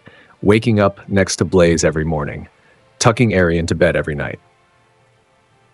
"No," he said honestly. "I don't regret it. That world took everything from me. This world, you gave me everything. You gave me something as well, Blaze said softly. You taught me that duty is important, but love is everything. That being strong does not mean being alone. That, she smiled, that even guardians deserve happiness. Izuku pulled her close, kissing her forehead. How did I get so lucky? You ran fast enough to catch me when I fell through a dimensional rift. Everything else was inevitable. They stood like that for a while, watching Eri play, feeling the warmth of 3 suns on their skin, breathing air that tasted like cinnamon and starlight. Hey, princess, Izuku said eventually. Yes, my king? Race you to the palace? Blaze grinned, that fierce feral expression he loved. You are too slow. Prove it. V-woom. Whoosh. 2 streaks of light, green and violet, shot across the sky, weaving between crystal spires, darting through flame gardens, laughing like children. But they weren't running from anything anymore. They were running toward everything. Toward their daughter, waiting in the courtyard, toward their home in the palace, toward their life together, toward the future they'd built from the ashes of a broken world. Eri looked up as her parents raced across the sky, flames and lightning painting impossible patterns in the air. She waved, her flame butterflies spiraling upward to greet them. Her friends watched in awe. Your parents are so cool, Eri beamed with pride. I know. She didn't remember much about the MHA world anymore. Just fragments, cold laboratories, pain, fear, but those memories were fading, replaced by better ones. Warm hugs, patient lessons, bedtime stories about heroes who ran fast and princesses who commanded fire. She was safe now, loved now, happy now, and that was all that mattered. Store reviewing proposals for bnha. In the palace throne room, later that evening, Izuku and Blaze sat side by side, king and queen, partners, equals. They were reviewing proposals for new dimensional protection protocols. Turned out the Soul Dimension had its own share of threats, just different ones. Eri sat between them, practicing her penmanship on official royal parchment. Blaze insisted she learn proper etiquette, even if she was still a child. A messenger approached, bowing. Your Majesties, there are reports of unusual dimensional fluctuations near the eastern border. It appears to be a small rift, possibly unstable. Recommend investigation. Izuku and Blaze exchanged glances. Shall we? Izuku asked. Together, Blaze confirmed. They stood, Eri immediately following. Can I come? Not this time, little flame, Blaze said gently. This is just reconnaissance. We will be back before dinner. Promise? Promise. Izuku kissed her forehead. Besides, you have lessons with Master Pyrillus this afternoon. Fire manipulation, remember? Eri pouted but nodded. Okay, but be careful. We are always careful, they said in unison. They left the palace together, green lightning and violet flames already crackling in anticipation. Not of danger, necessarily, just of being together, moving together, facing whatever came next as a team. The eastern border was a day's journey for normal people. For Izuku and Blaze, it was 20 minutes. They found the dimensional rift exactly where reported, a small tear in reality, no bigger than a doorway, crackling with unstable energy. Through it, they could glimpse another dimension. Not the MHA world, something else entirely. We should seal it, Blaze said. Unstable rifts can expand, become dangerous. Agreed. Can you? Something came through the rift, not a person, not a monster, a message, written in energy that burned itself into the air. Help, dimension collapsing, need guardian. Izuku and Blaze stared at it. Someone is requesting aid, Blaze said quietly. From another dimension, they must have sensed my presence, my power as guardian. Can you help them? I do not know. The soul emeralds can stabilize dimensional barriers, but reaching into another dimension entirely? That is beyond my training. She looked at him. But with your chaos force combined with my flames, we might be able to do it, Izuku finished. Together. They looked at each other. They'd built a life here. A good life. They had a daughter, a home, peace. But they were also protectors. Guardians, heroes, even if they didn't use that word anymore. What do you want to do? Blaze asked. Izuku thought about it, about the person or people on the other side of that rift, desperate and afraid, about how it had felt when his world collapsed and no one came to help. We helped them, he said. That's what we do, what we've always done. Even if it is dangerous, especially if it's dangerous, because if not us, then who? Blaze smiled. You are still a hero, my king. Oh, even if you refuse the title. So are you, my queen. They approached the rift, hands joined, power building between them. Green lightning spiraled with violet flame, the soul emeralds rising from Blaze's dimensional pocket, the chaos force resonating across realities. We stabilized the rift, Blaze said. Reach through, assess the situation. If we can help, we help. If we cannot, we return home. Agreed. On 3? 1, 2, 3. They released their combined power into the rift. The effect was immediate. The unstable energy calmed. The tier in reality expanded just enough for communication, and through it came a voice. Thank you. Thank you so much. I thought no one would answer. I thought we were alone. You are not alone, Izuku said. We're here. What do you need? And as they worked to help this new dimension, this new crisis, Izuku realized something. He'd spent so long running from responsibility, from duty, from the weight of saving everyone. But this was different. This wasn't obligation. This was choice. He chose to help, chose to protect, chose to be a hero on his own terms. And with Blaze beside him, with Eri waiting at home, with a life he'd built from nothing, he was finally truly free. Not because he'd stopped caring, but because he cared on his own terms. Later that night, they returned to the palace. Eri was waiting in the courtyard, creating elaborate flame sculptures to pass the time. When she saw them, she ran over. How did it go? We helped, Izuku said, picking her up, stabilized their dimension, gave them resources to rebuild. They'll be okay. Good. Eri hugged him tight. That's what heroes do, right? Help people? Izuku and Blaze exchanged glances. Yeah, Izuku said softly. That's what heroes do. Are you heroes? Even though you say you're not? Blaze smiled. Perhaps we are, but we are heroes who choose when and how to help. Heroes who put family first. Heroes who understand that saving the world starts with saving those closest to us. I like that, Eri decided. Can I be that kind of hero too? You already are, little flame. Blaze said. You already are. They went inside together, a family of 3 who'd found each other across dimensions, who'd fought impossible battles and won impossible victories, who'd given up everything to find what mattered most. That night, after Eri was tucked into bed, with a flame nightlight that kept the darkness at bay, Izuku and Blaze stood on their balcony one more time. Happy? Blaze asked. Incredibly, Izuku replied. You? More than I ever thought possible. She leaned into him. I spent my whole life preparing for duty, training to be guardian, never considering that there could be more, that I could be more. She looked up at him. Thank you for showing me that. Thank you for catching me when I fell, literally and metaphorically. They kissed as the 3 suns set, painting the sky in impossible colors, reds and golds and purples that didn't exist in the MHA dimension, colors that spoke of magic and possibility. Hey, princess? Yes, my king? I love you. I love you too, Blue. And somewhere in the palace, Eri smiled in her sleep, surrounded by gentle flames, dreaming of races across the sky and parents who would never let her fall. The end. But not really. Because their story continued. Not in grand battles or world-ending threats, though those came occasionally, but in the small moments, the daily choices, the quiet triumphs. Izuku teaching at the academy, inspiring young speedsters to use their power responsibly. Blaze leading the Soul Empire with wisdom and strength, always putting her people first. Eri growing up loved and safe, her power becoming a blessing that healed thousands. They faced challenges. Political intrigue in the court, occasional dimensional threats, the normal struggles of raising a child, even one as special as Eri, but they faced them together. And on quiet evenings, when the 3 suns set and Eri was asleep and the palace was still, Izuku and Blaze would stand on their balcony and remember. Remember a broken world they'd left behind. Remember a falling girl and a speedster who caught her. Remember the moment they realized they were no longer alone. Race you to bed? Izuku would say. You are too slow, Blaze would reply. Prove it. And they would run.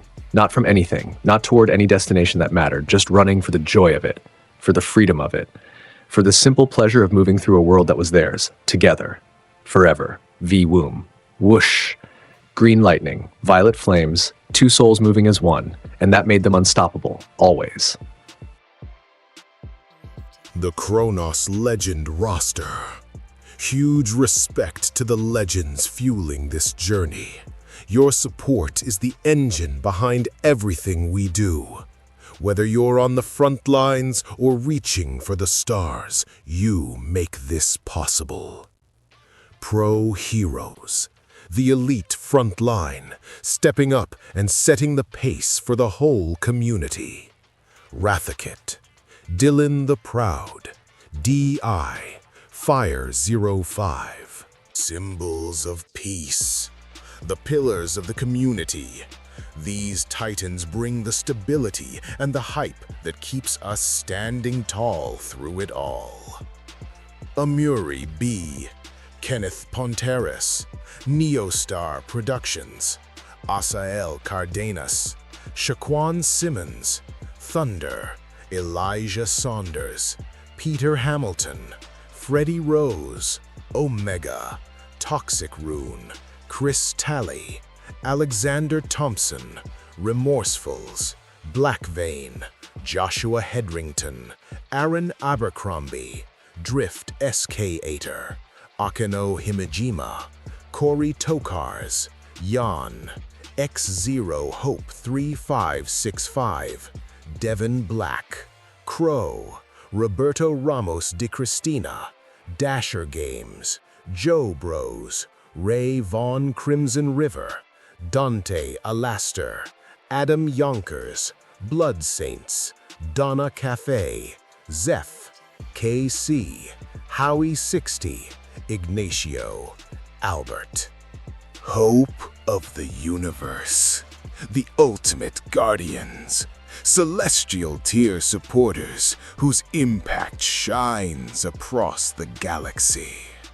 Coldbane 4, The Maniac 563, Sean Brooks, Kashawn, Debbie Vo, Gvizzlms 21, LS Morningstar, Marl, Spintown, Ike Shoot X50, Greg Green, James, Kwon Yen Thompson, Juan, Zeno KJ. Deku really said, "I'm tired of dying for this world," and dipped to another dimension to be a whole king. Absolute legend behavior. If you want more stories where protagonists actually choose happiness over self-destruction, smash that subscribe button. Part 2? Maybe. Your support decides. Now, go touch grass. Peace.